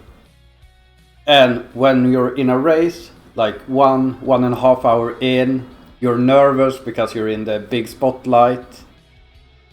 Of course you're going to react a few frames later and getting weird RNG. And I got the same thing, but because I had practiced that game in that way, I actually knew how to handle the RNG. That's certainly one thing with Lemmings, where when you do it for real, you find that there are certain levels that are just death traps in terms of you make one mistake, you will die most of the times in only a certain few levels. And then you go back and think, right, what can I prepare for? How can I kind of prepare my responses to that? And then you make it so that you've got strategies that only lose a couple of seconds, but they're much, much safer. Because if you get 16 or 17 levels into that and you lose a run, it's really painful. Because it just takes so long and there's a lot of stuff that's absolutely precise. And you'll never get a run again for a long time that has the same pace. Or you have to push more. Yeah. But I also find that deliberate practice of small areas helps. I mean, for Hang On, I only got properly good when I started doing 5 and 6 in the first race, just for an hour before I did a run, because it gave me that much more mindfulness of all the traffic that came along. Because when you take a knock on a bike in that game, you lose so much time. Yeah. It's worth just avoiding everything. I mean, that guy in the expert run, he doesn't knock into anything once in the entire run. That's half of why he's got such a good time, is he's so careful. I'm not usually able to do that, but I think one of the things a top runner needs to be able to do is know when to push and know when to be careful. Yeah. I mean, on beginner course you can probably push it all the way through and just get lucky ones, but on the longer stages you can't do that because, well, I mean, 1 in a million maybe, but but usually there's going to be something that's in your way, preventing you from pushing it. And again, it's a thing where you'll occasionally get bikes come out of nowhere in odd positions. And it's not that you can't react, it's just that you get put into 0% situations where you're in a corner, and if you go out wide, you'll get whacked. If you stay inside, you'll get whacked. Yeah. So it's partly mental as well, you know. Another donut. Nice. What flavour? Just basic sugar. So I found a shop in town recently. I need to go there because we used to have a Krispy Kreme, and I loved getting all the kind of filled ones there, but I haven't had them in quite a while. So. Dry.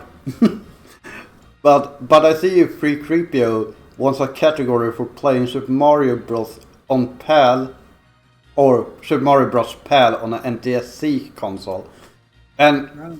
I gotta say, I see so many stupid categories for Super Mario Bros. That I'm surprised that isn't a category yet. I mean, you guys probably have a category for like grabbing a shroom percent, like they have like soft lock percent. They have something else stupid like 1-up% and things like that. So I'm really surprised that stupid category doesn't exist.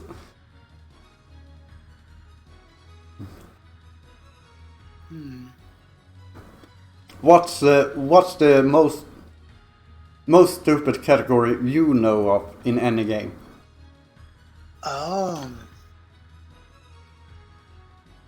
I think the any percent in Caesar's Palace, because it amounts to not playing the game. You start and then you leave. So it's just ludicrous because not only that, but it's basically down to how fast you can mash a button 6 times in 1 second. So there's no real skill to it, it's just practice. And the even funnier thing is there are different versions that have different requirements. So the NES version, it's single button presses only, which is something I'm much worse at. The Game Boy button is 2 buttons. In the Genesis version, you have to go to an ATM instead. It's just wild, you know.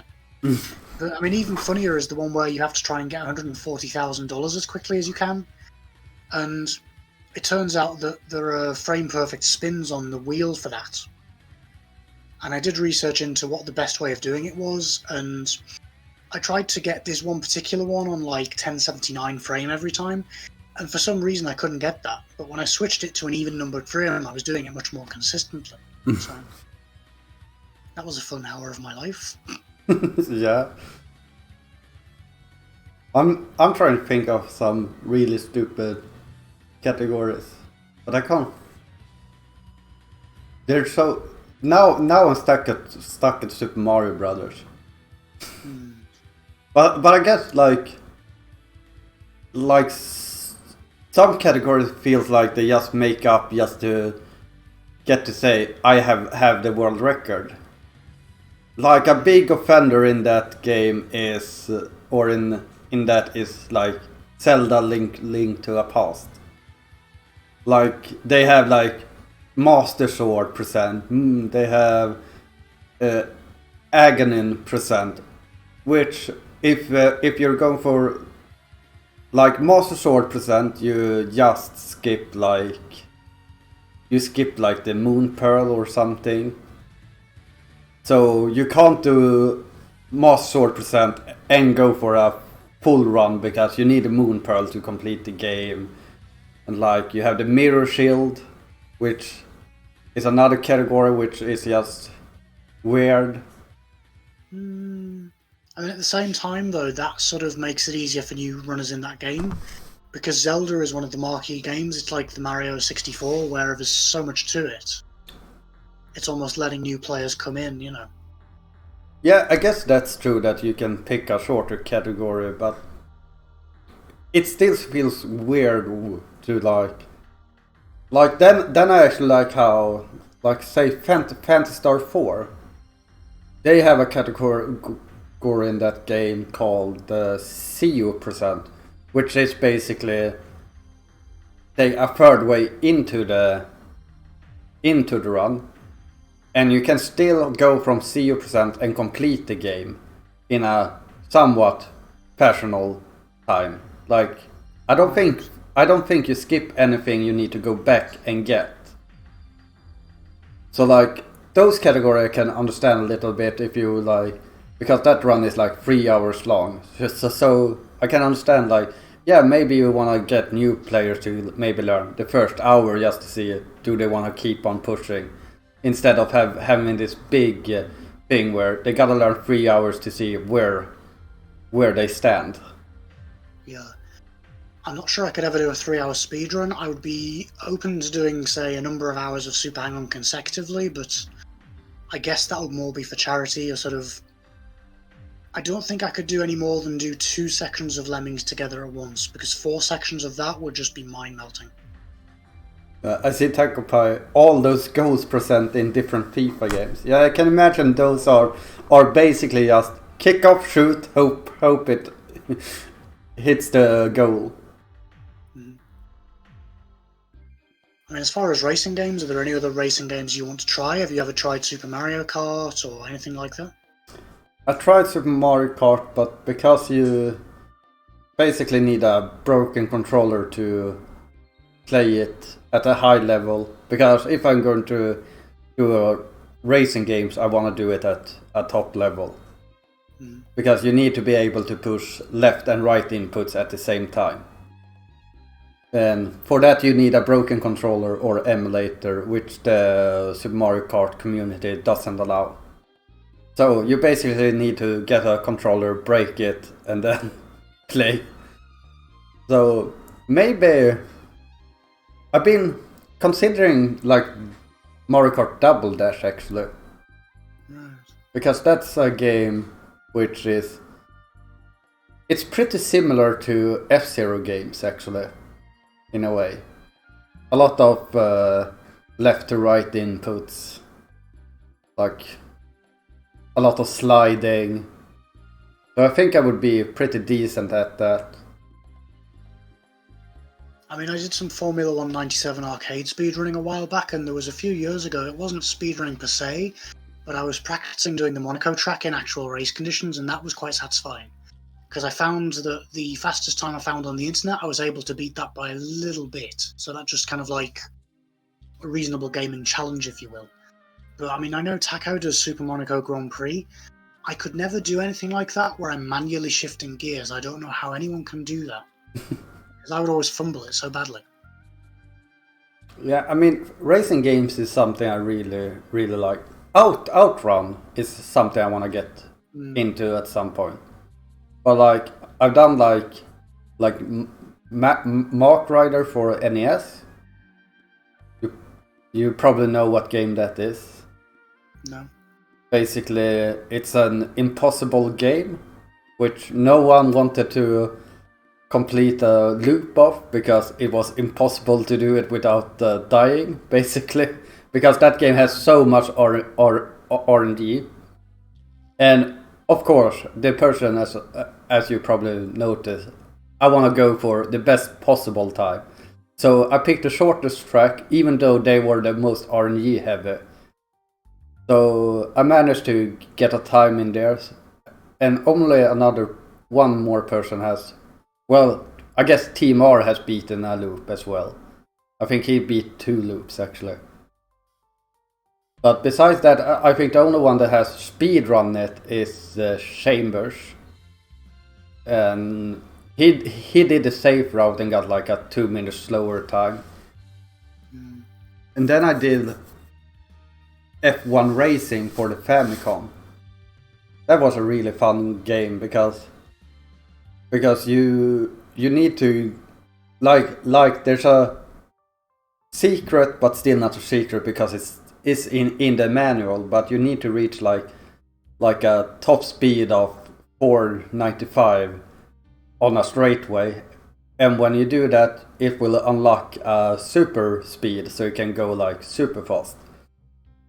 Oh, that sounds nice. The thing is that you want to do it after the 2 first corners in the first race, and basically you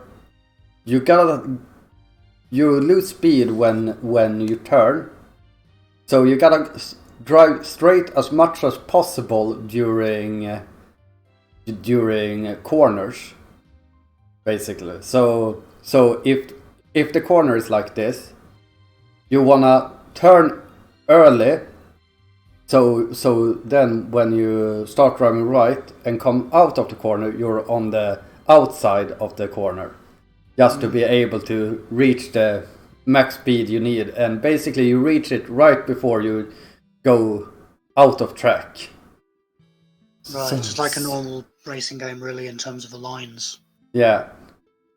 I mean, Super Hang-On's weird because a lot of people, naturally enough, think that you would accelerate out of corners onto the outside of a straight. But actually, because it's super scalar, it's like an athletics track where if you take the inside line all the time, it saves a lot of time in general. And because you can tap the turbo button and keep your speed average higher, you can oftentimes get away with staying on the dead inside of corners.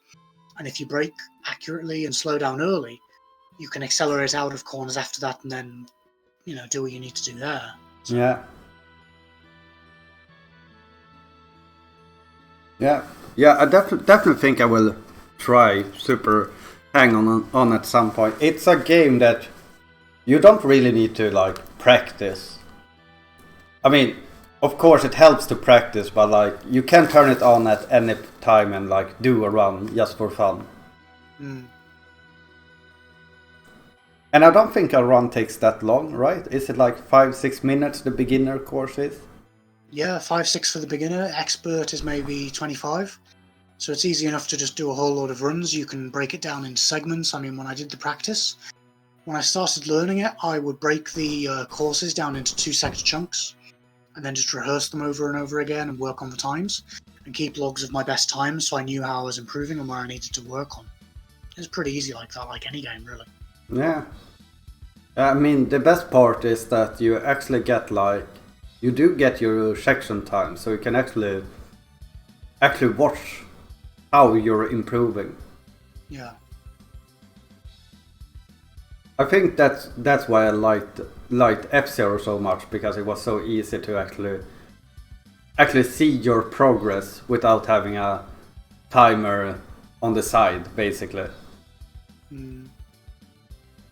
I think in a lot of cases I'm lucky because I've got the attitude where if I don't see my PB improve for a while, I don't mind because I can still see my improvements and I know what I'm getting better at, or I know when I'm satisfied with something. So if I need to stop, I'm not going to say, oh, I need to break this barrier or get to a particular position. So I guess a lot of that came from chess and Scrabble, where you're never going to be the world champion. You've got your place and you have to learn to be satisfied with that. So. Which game did you say? Oh, chess and Scrabble. So why aren't you going to be the best in that?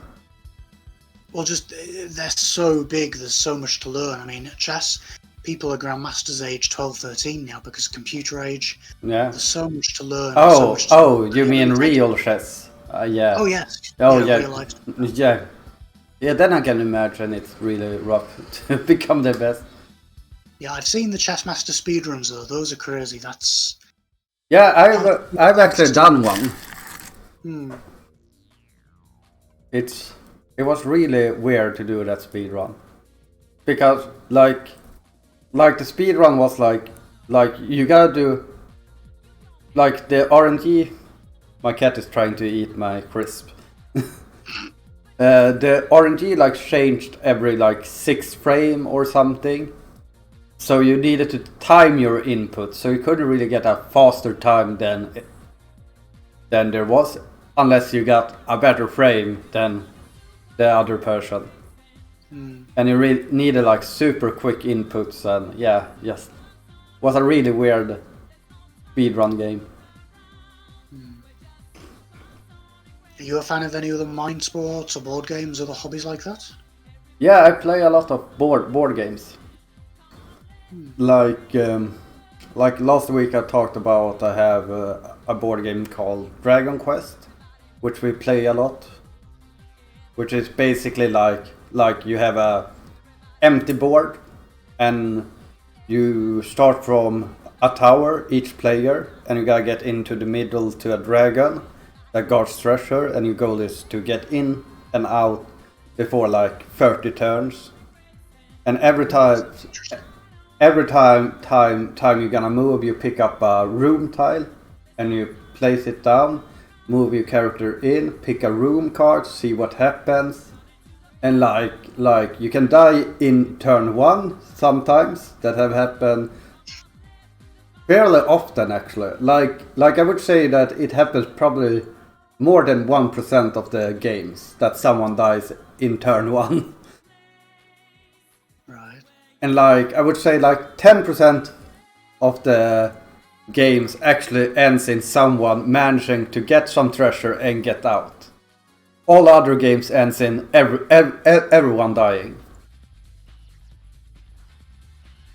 I mean, I grew up playing a lot of Monopoly. I had a friend who could give me a £400 head start and still cream me at Monopoly because he was so good at maths of it. And then we one time had a 12-hour game where we bankrupted the bank. Just such a stalemate going on. Yeah, Monopoly is a game I have really big problems with because it's a forever game with the modern rules at least. Yeah. I mean, online, if you do 4 players and kind of everybody's cooperating, it can be really fun. I used to play a lot on Pogo, and that was quite enjoyable. But usually just things like chess and Scrabble, I've been doing them since I was much younger. So. Yeah, I played some child Monopoly during the summer, and that was actually more fun than the grown-up version. I know it sounds stupid, but like that version actually had things that prevented people from like going on and surviving for like 12 hours because it was made for kids. Kids aren't going to play a board game for 12 hours. So most games ended in 30 minutes, and that was a lot better in my opinion. And like it still had a lot of... It probably had more tactics than the grown-up Monopoly as well. That was what was so weird, because in grown-up Monopoly you basically gotta be lucky that you are playing with someone stupid that actually agrees to your bargains, like trades and stuff. But in this game you could actually like steal each other's properties and stuff. And that made it a lot more interesting. I mean, what's the longest game session you've ever had? Because I one time at the British Championships, I had 9 hours at the chessboard in one day, and I was pretty whacked after that. I mean, I wouldn't call Dungeons & Dragons board games, because those we have probably had like 12-hour sessions at some points. But if we were talking like board games with like everyone's playing by the same rules and such, we probably just like 4 or 5 hours. But I agree, playing board games or card games for that matter for more than like 3 to 4 hours, your head is just all gone after a day full of that. It can be. I mean, it's like many other muscles, you can train it, but certainly there comes a time when you just voluntarily become less efficient. I mean, I once had a Scrabble tournament. I hadn't managed to sleep the night before, so out came the energy drink, and it turned out to be 3 litres of energy drink in one day. Don't do that at home. Don't do that. Very dangerous. But it worked, because I mean, I was falling asleep in one game, but in the other ones I was on fire, and it just I was able to see what I usually do, because I wasn't used to playing over the board with an actual clock and pieces and writing down moves. So when you play online, it's a lot quicker and you can sort of make notes and your thought process can be much more fluid. So I was trying to sort of get myself into overdrive and work out that I was playing decently enough. But it's very intense. I mean, speedrunning, at least you can dip in and out as you wish, you know? Yeah, I mean that's something that I never had the experience before, like people are talking about like, oh, I had a cup of coffee or I had energy drink and I got like all super speed up, effective, my brain went overdrive and stuff. And I had never experienced that until I got diagnosed with ADD for like 2 years ago. And I just recently got my medication for ADD. And I'm supposed to take it whenever I feel like I'm going to get drained or anything, like so I can collect my thoughts and stuff.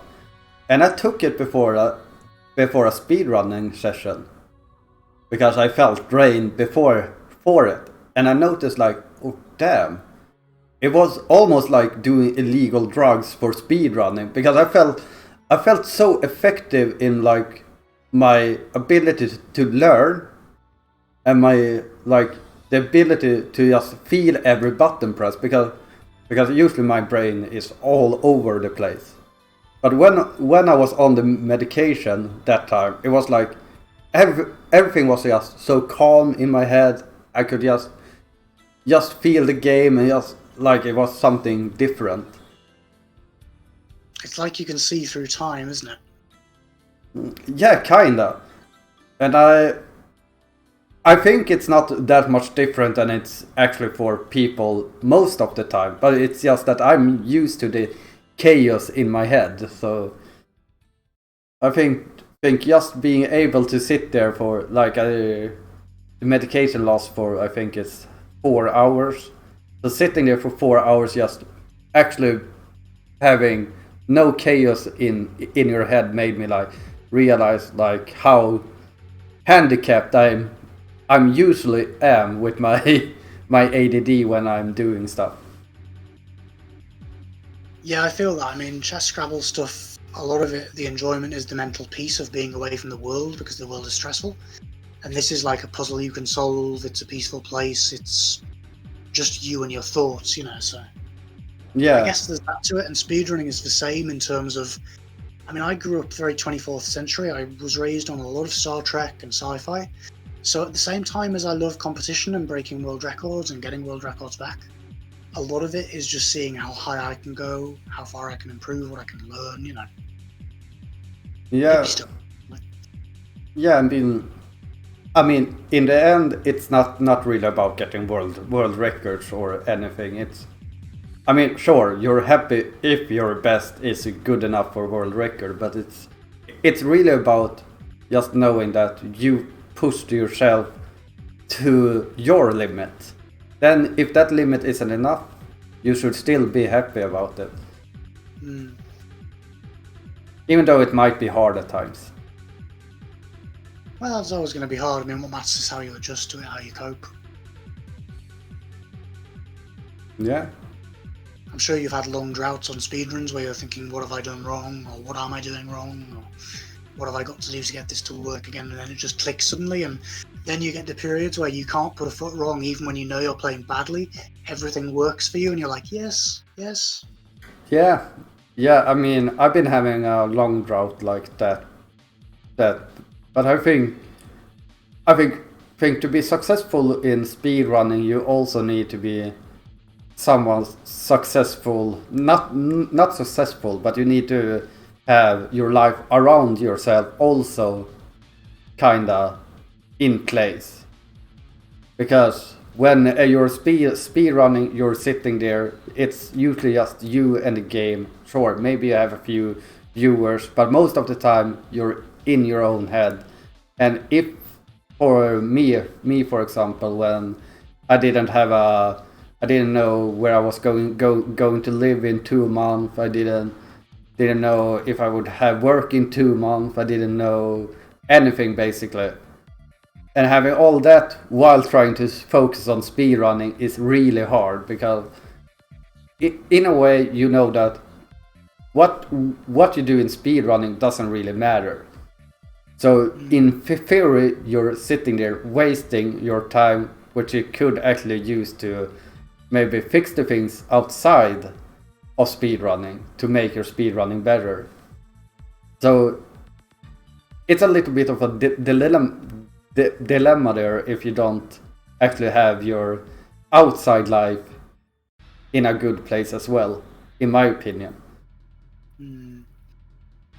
I know what you mean as far as like bringing stresses into it, but I think for me it's more of an escape from that, where because I know what I'm capable of with it, I don't need to worry about the other things impacting it.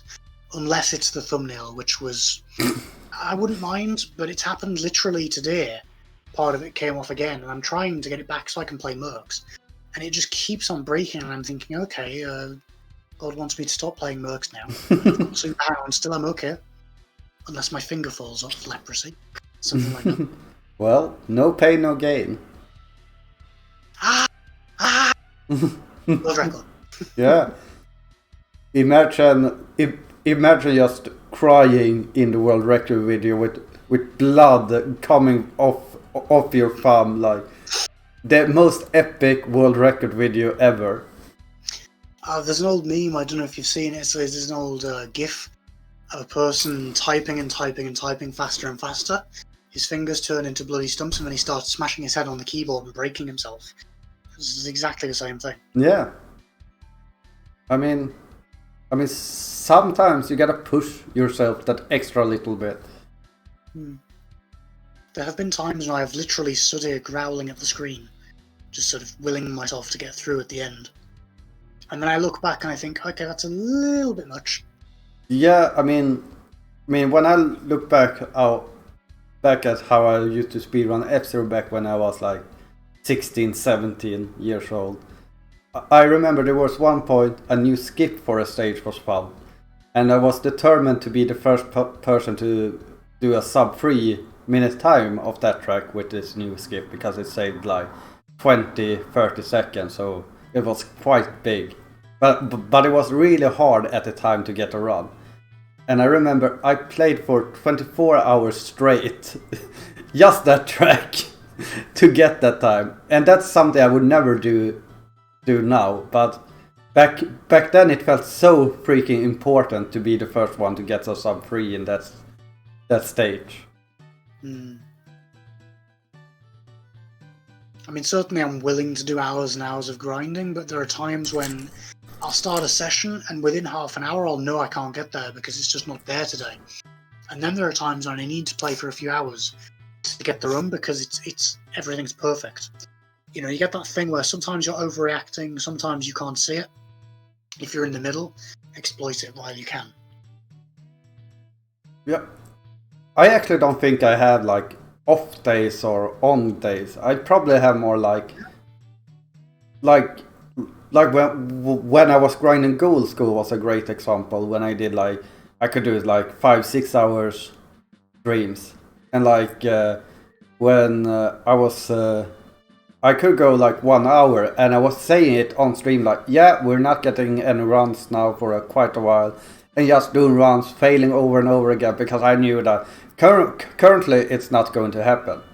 Like 30 minutes later, I'm like, okay, now we're going to get a few runs, because I felt like, okay, now everything is falling into place again. Mm-hmm. And then 30 minutes later, we're back at, okay, we're not getting any runs. I've had that over long periods of days. I mean, Mercs, because the RNG is frame-based, it's like sometimes you will be on the fastest run you can possibly be on and you'll get just violated in Mission 4. Because all of a sudden, all the bugmen come at once. You can't avoid them even with the best manips. Mm-hmm. And then all of a sudden, for a long time, the world record was typically a bad run because it had so much good luck in it, but it wasn't at the top form. And it's only the last world record I got where I only had like 4 hits in the entire run that I thought I'd be satisfied with that forever. And I think it's a case of you don't mind if you get a bit lucky, but you want to leave a legacy in terms of you want to be able to look back at your run and say that shows me at my best. Yeah. It's not just lucky, it's you did something that day. Yeah. Yeah. I think that's kind of the important thing that you can feel happy enough with a speedrun, because it was like yesterday when I got that 32-400.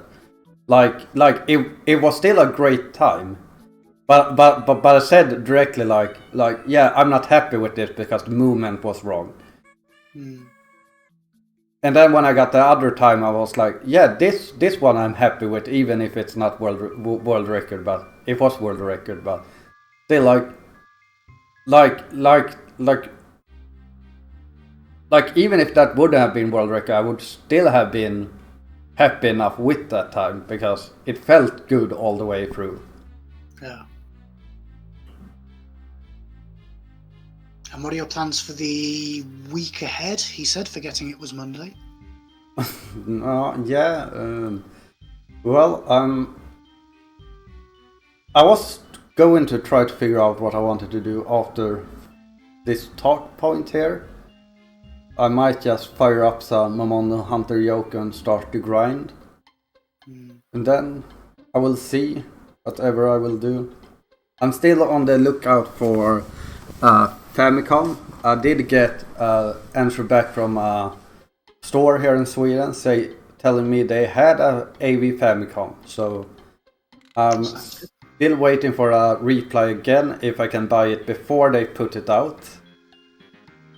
Because they was going to put out it on their homepage whenever they had time.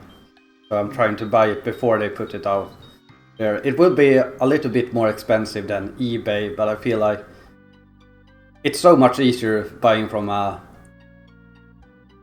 in-country store than out of country.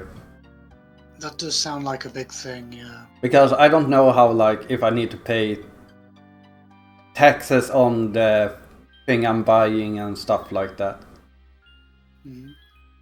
So it might end up being cheaper in a way. It might end up being more expensive, but it was like, well, I don't know what a pound stands in now, but let's say like 90 pounds, maybe 80, 90 pounds. And I feel like that's a okay price.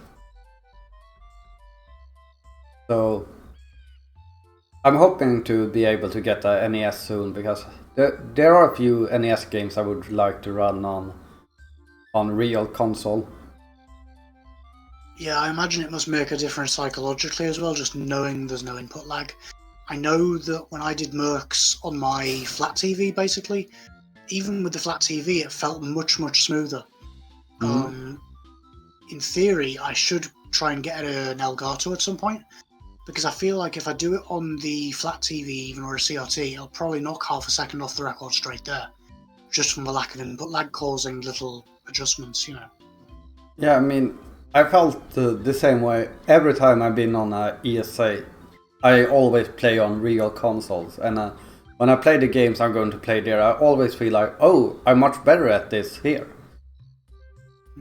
Because, like, one thing that's really weird is that my mashing is actually better on real console than emulator. I don't know why. It might be that the controllers, USB controllers, are just not that great, or it's just that just the feel of the controller makes a difference or something. I mean, I know there are times when on Mercs when I'm mashing on the emulator and it's difficult to get into the rhythm. I think it's maybe just that if you mash too quickly, the input lag begins to eat some of your inputs. Yeah, it might be that. Even though my mashing isn't that great, like, I think on Mashy Mash I have like 11 on a good day. Right. But I've never used that. I should try it myself. Yeah, you should. And like it was, what's that game called? NES game. You're a bunny with a gun, a robot with a something else. Blaster Master? No, not Blaster Master. Oh, what's that? It makes me think of Yes Jack Rabbit or whatever that game is called, but it's not that. Well, doesn't really matter. It was a boss there. I've never gotten the fast cycle. Then when I did it on the big stage on ESA with a controller, I got it without problem. And it's all about your mashing there. And you can see me on stage. I'm like, what? I'm not supposed to kill him here. What? This isn't supposed to happen. And Yogi the monk is sitting next to me. I'm like tapping him on the shoulder, saying, I did it. I did the quick cycle. because we were talking about it before the race. I was like, yeah, I don't know if I ever going to be able to do that quick kill. And I just happened to do it with a Rio controller. Then it might also been because I was like tensed up a little bit more, like twitchy, because I was on the big stage, but it's just something. It feels like I'm mashing better on a console. Maybe the NES brick controller is better for mashing than a Super Nintendo controller that I'm usually using. That definitely could be the case. I know that the face buttons on the Genesis controller are ideal for me for mashing because they're slightly curved inwards, so I can get a bit more purchase on it. I mean, Mercs, you can use 2 face buttons for mashing, and it's much better than just using 1 because you can interpolate things a bit more, but a lot of the bosses are just mostly technique. You can lose the entire run just on 1 bad boss. I mean, the battleship is 3 sections of hell. But the first section particularly is so hard to get it below 5 seconds. And if you lose that bit of time, it's so difficult because you'll feel unconfident going into the final mission as well. And the one thing with Mercs, the bullets are 4 times the size of what they look to be. The hitbox on them is huge. And you're bigger in diagonal than you are going vertically, so you often have to kind of flick into diagonals to fire, get straight again to avoid really dodgy hits. So it's really sort of bitty like that. Oh, so is it like if the bullet is on the right side and you go go like this, can you get hit from it like this even though you won't get hit by it if you walk straight? Exactly, yeah. Okay, that's some bullshit. Oh, it's not so bad. I mean, you can flick fire so that you can cover all the angles as you move up. It's just a question of knowing when to do it. Like, when do you fire then move then fire? When do you take a detour? Because diagonal movement is slower to the point where there's like a specific square where you can go diagonal and not lose time, but sometimes you need to know when to just take a hit and move on. I mean, hits freeze you in place for about 1/3 of a second. And to give you an idea of the RNG, the best run ever done had 3 hits, and the worst run I ever had 45 hits, and the RNG fairy was not kind to me that day. Yeah, that seems like a game I would love to run. RNG is just something I love. So maybe I will watch a few Merc runs later tonight and see if I'm up for the challenge. Sure. I mean, we've got a guy, Vils, at the moment. He's about to break the 15-minute barrier. And when I first started doing it, I was doing it on PAL, and it was on my own. Fletcher wasn't there yet. And it took me a long time to go down to like 1630 odd. And then I switched to NTSC, and it took me just as long to get further down again. So certainly we welcome submissions on PAL as well if people want to begin the game and just get used to it. But it's global cycles in terms of the enemies, so you don't get disadvantaged either way. And there are ways to skip sections with turrets and things like that where there's movement patterns you can make to get past them. It's quite accessible in that regard. And there's a lot more Mega Crash bombs in the entire route than you need. There's also a hack where we can get 10 power bricks early and destroy the 3rd boss without any sort of fuss, which is really nice. It's like you go around an edge where you're not meant to go, and when you use a Mega Crash, crate power-ups bounce up a little bit. So one that looks like it's just despawned comes into you, and it just makes that boss a lot easier for beginning players. Yeah. I will definitely look at it because it did look quite interesting when I saw Beatrim play it. And if I was going to pick up a NES game from your collection, what would you recommend I try? Yeah, maybe. I think you would like Urban Champion actually. It's a game where you it's like a, well, I would say you can get a 33-second time quite easy. But basically you are fighting another dude. Mhm. And usually you wanna punch him out this side, but instead you go to this side and you wrap so he comes to you and you punch him so he lands in your kill area, which is faster. Alright. So you do that on the first dude, the second dude you kill normally, and the third dude you do the same wrap again. And I did like a 5-minute tutorial for not so long ago with like input, display and everything, so it's really easy to get into. That sounds fun, yeah. I've got a tutorial for Mercs as well. It's a little bit sloppy because I've not done anything like that before, but it gives you a nice safe beginner's route where it just gets everything nice and safe, more power-ups, and the good thing is, as a player develops, they can choose what power-ups they drop off, but it's reasonably obvious which ones are slow and which ones are fast.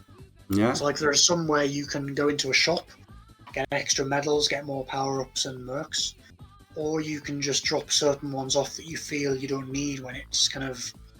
There's one where there's a fork where you either take a med crash and lose 3/4 of a second, or you refill your health bar halfway.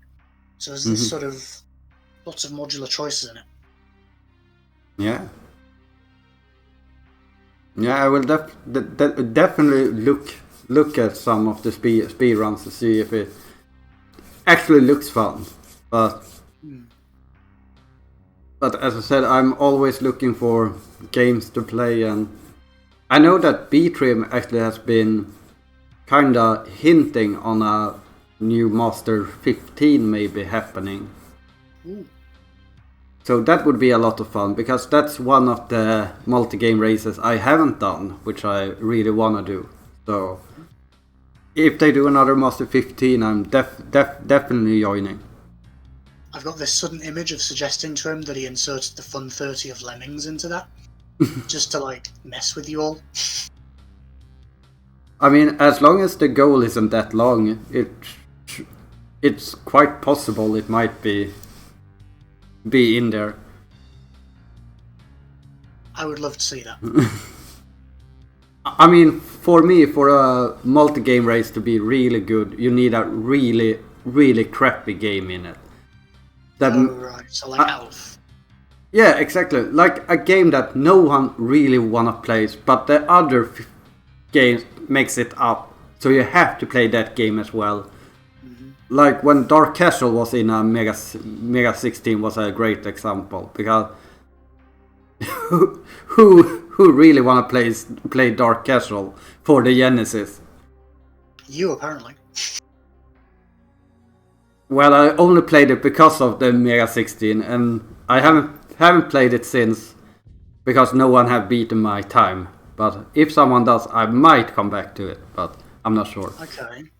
Well, if I can't make any headway in James Pond, I think I might have a look at Dark Castle then, just to Yeah, go. reciprocally piss you off.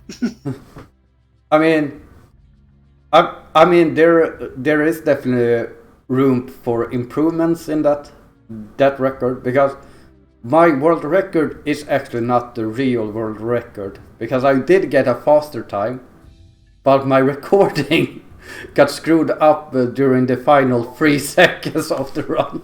So I couldn't figure out the exact final time, or I could probably do it, but like I didn't want to submit it as a record, because I want a clean video of my record time. So I think my time is like a 1:10. I think that my time on the video that got corrupted was 1:09. Okay.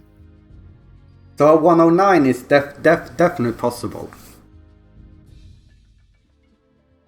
We shall have to make our own Fish Fingers marathon in future and include all these 3 games and Pond and just like all sorts of little crappy things. I mean, I thought of doing a decathlon of like 10 crappy SMS games because I was going to include Batman Returns, and you should have a look at that. It is awfully, awfully hard. Is it that game where you can like skip the whole game almost? Yeah, you skip from the first stage to the last stage, and the controls are insane. The weird thing is, I played that for a blind race. Really? And I kind of liked it. Oddly enough. On that as well, then. I mean, I've not got the world record on that by a long way. I'm at the beginner stage of that one, but yeah. Yeah, I definitely want to learn the N% run at some point, because it's just like a minute long or something. Yeah, exactly. 1 minute 32, I think, at the moment. Yeah, like I would love a race called like the crappy 10, like 10 crappy games that no one wanna play. Mm-hmm. Just like short games, like the whole race is like 15 minutes long, but 10 full games. That does sound good. I could probably work something out with that. There were a couple of games I looked into. Things like Superman on the Master System, Spider-Man vs. Kingpin. There's some really terrible ones out there. And I know that there's Street Fighter 2 on the Master System where you basically just like constantly kick and punch and win. Oh yeah. B-Trim showed me that last ESA. And there's a game-ending glitch one in like 10 seconds flat. That was a funny one because I looked at it. I did it the first time I tried it, and then I never ever have been able to do it since. So I got very lucky with that. I mean, that game is just... That's another kind of bullshit. Yeah, I know that he showed me like Pusnik on the Master System as well, and that looked like really, really terrible as well. Like apparently there are plenty of like Korean bootleg games that are really crappy on that system. And there's things like Pop Hills as well, which is just an incredibly long puzzle game, and just, yeah. Have you got any major project you want to do in the future? Because one thing I considered doing, very, very briefly, was a full run of Bubble Bobble on the Master System. Because it's 200 levels and nobody's ever done it. But I thought I'd have such a problem with routing it and all the counters involved. I thought I'd need a second person and do it as a 2-player team. Bubble Bubble. Yeah, because the NES version is already 100 levels.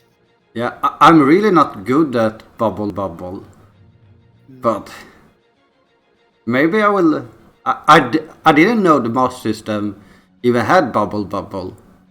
So... Yeah, it was a late port. They ended up adding all the extra levels from the final Bubble Bubble edition, so it's got 200 as opposed to the usual 100. Ooh, might be an interesting blind playthrough then.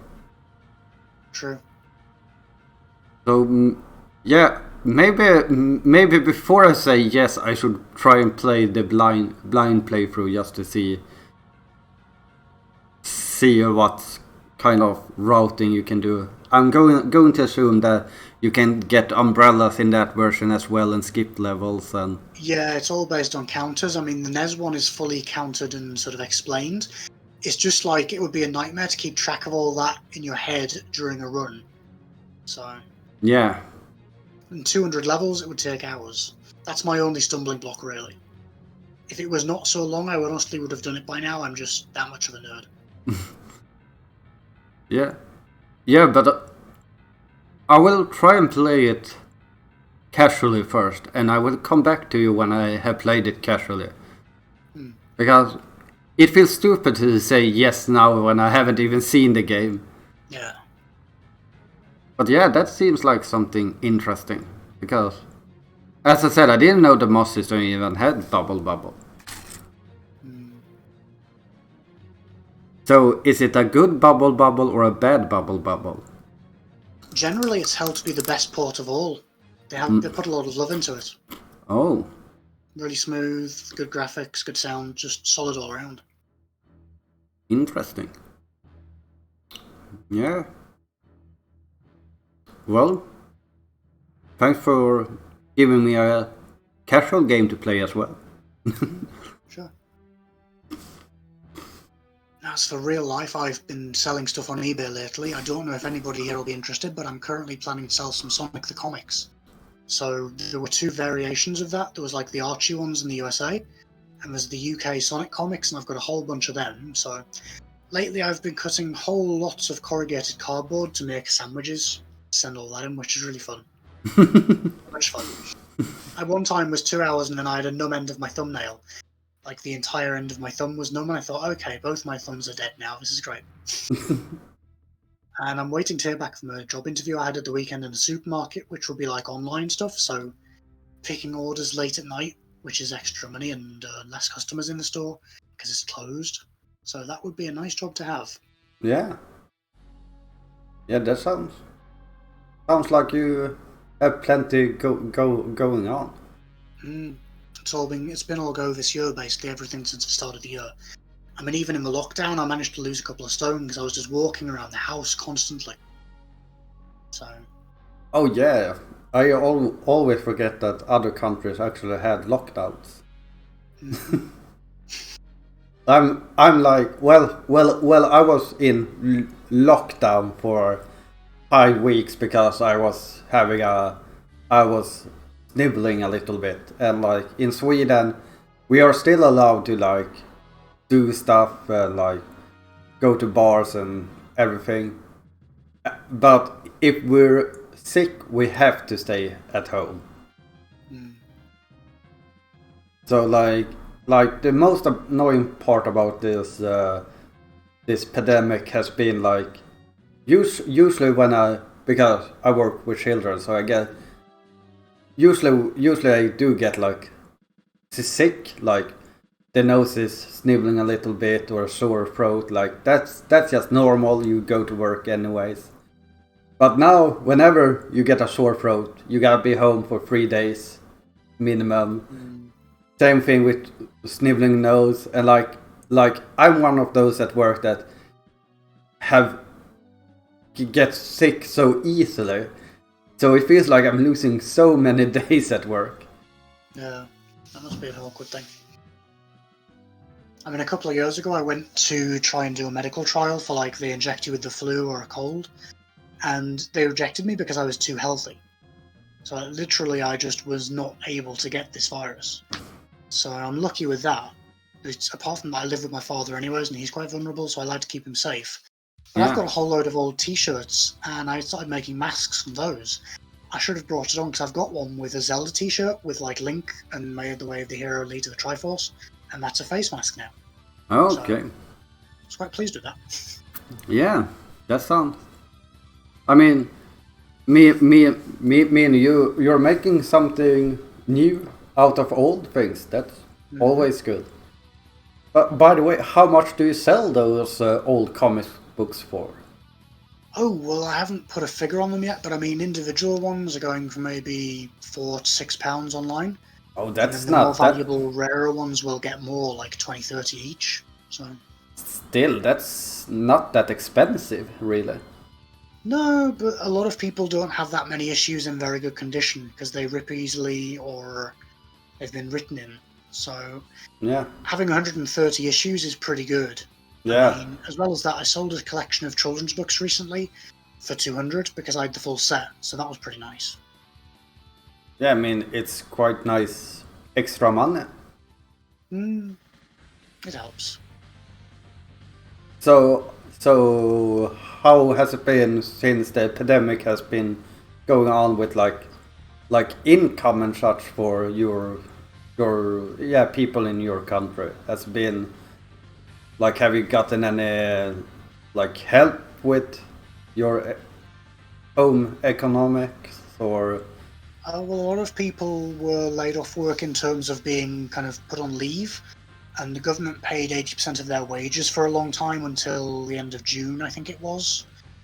There was some issue with self-employed people not getting as much, but as well as that, a lot of people started claiming basic benefits just for safety and security. So a lot of people have gone through a system like that, and they're not having to do as much to prove what they're doing for work, for example. I'm lucky again in that, in terms of one thing with this, is that there have been little pockets of jobs opening up in terms of retail and other places. because certain people are leaving jobs and getting new ones, and also supermarkets need more people. So it's been a sort of positive for me in that sense, you know. Yeah.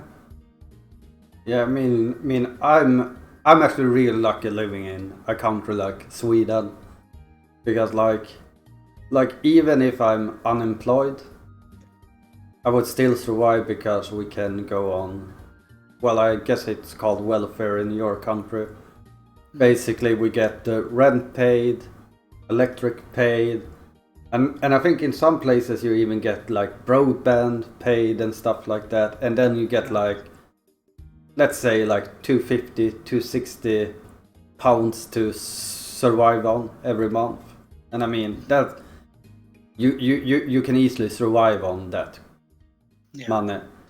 And like I know they also did that, the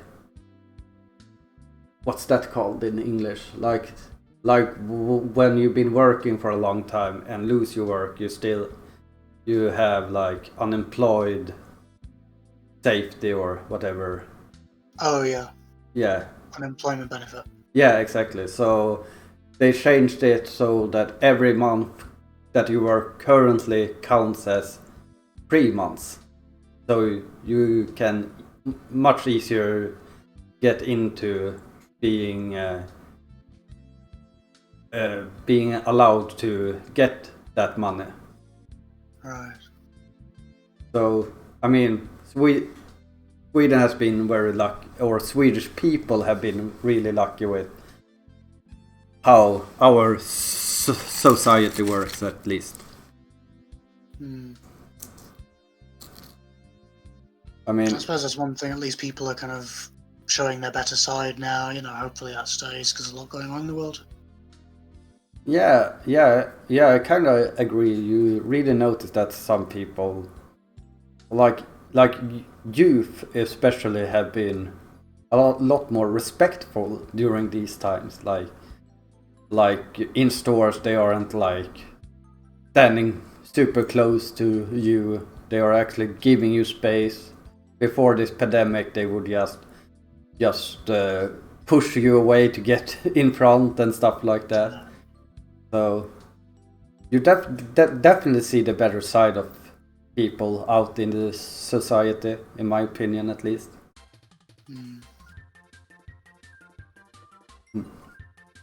I mean, lockdown wasn't so bad for me. I was lucky because I ended up being in the house for the entire of last year. So an extra few months on top was nothing really. No, I mean, eBay stuff hasn't been affected too much either, because a lot of what I'm doing is just it's reasonably safe. I'm sending stuff that's just easy to sell, you know. So yeah, I think that's the case for most people in our sphere, so to speak, because most speedrunners are like not outgoing. They are more like they wanna sit inside anyway, so it doesn't hurt them as much as like the typical party teenager that wanna go out every weekend, drink, party, meeting friends. Like I'm happy every weekend I don't have to meet friends.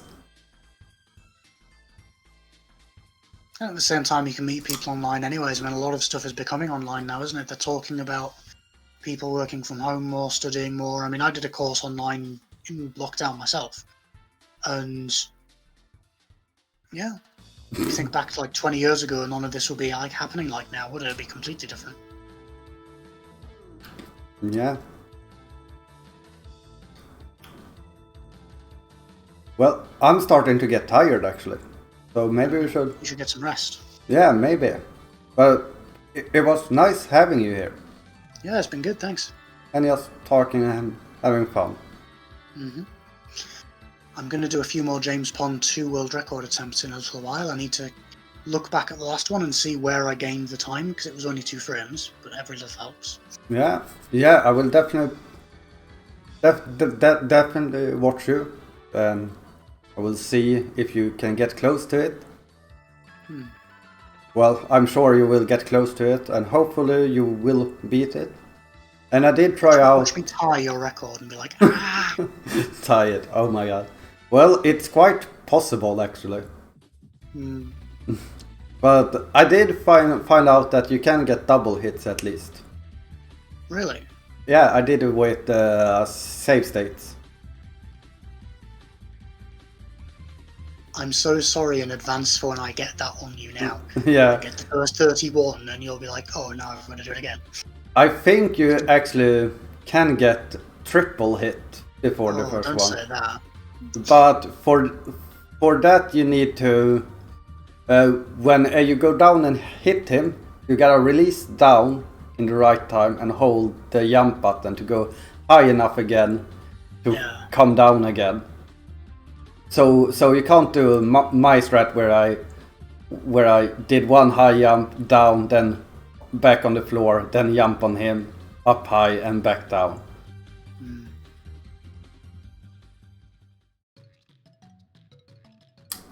Well, it's been a fun life, and now I'm going to spend the next 30 years doing that.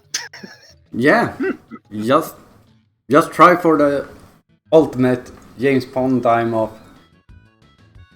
Well, I did count that every bonus hit saved like 1.3 seconds. So in theory, if you get 2, you might actually break the 31 barrier. And if you get 3, you might break the 30-second barrier.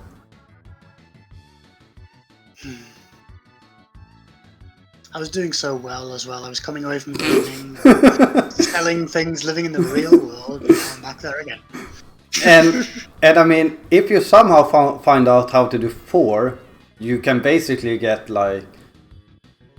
That should be like sub 28 seconds, because you don't need to wait to be able to hit them. But 4 hits is a... I mean, 3 hits is very... I would say I would be... I would buy you fish fingers if you get 3 hits.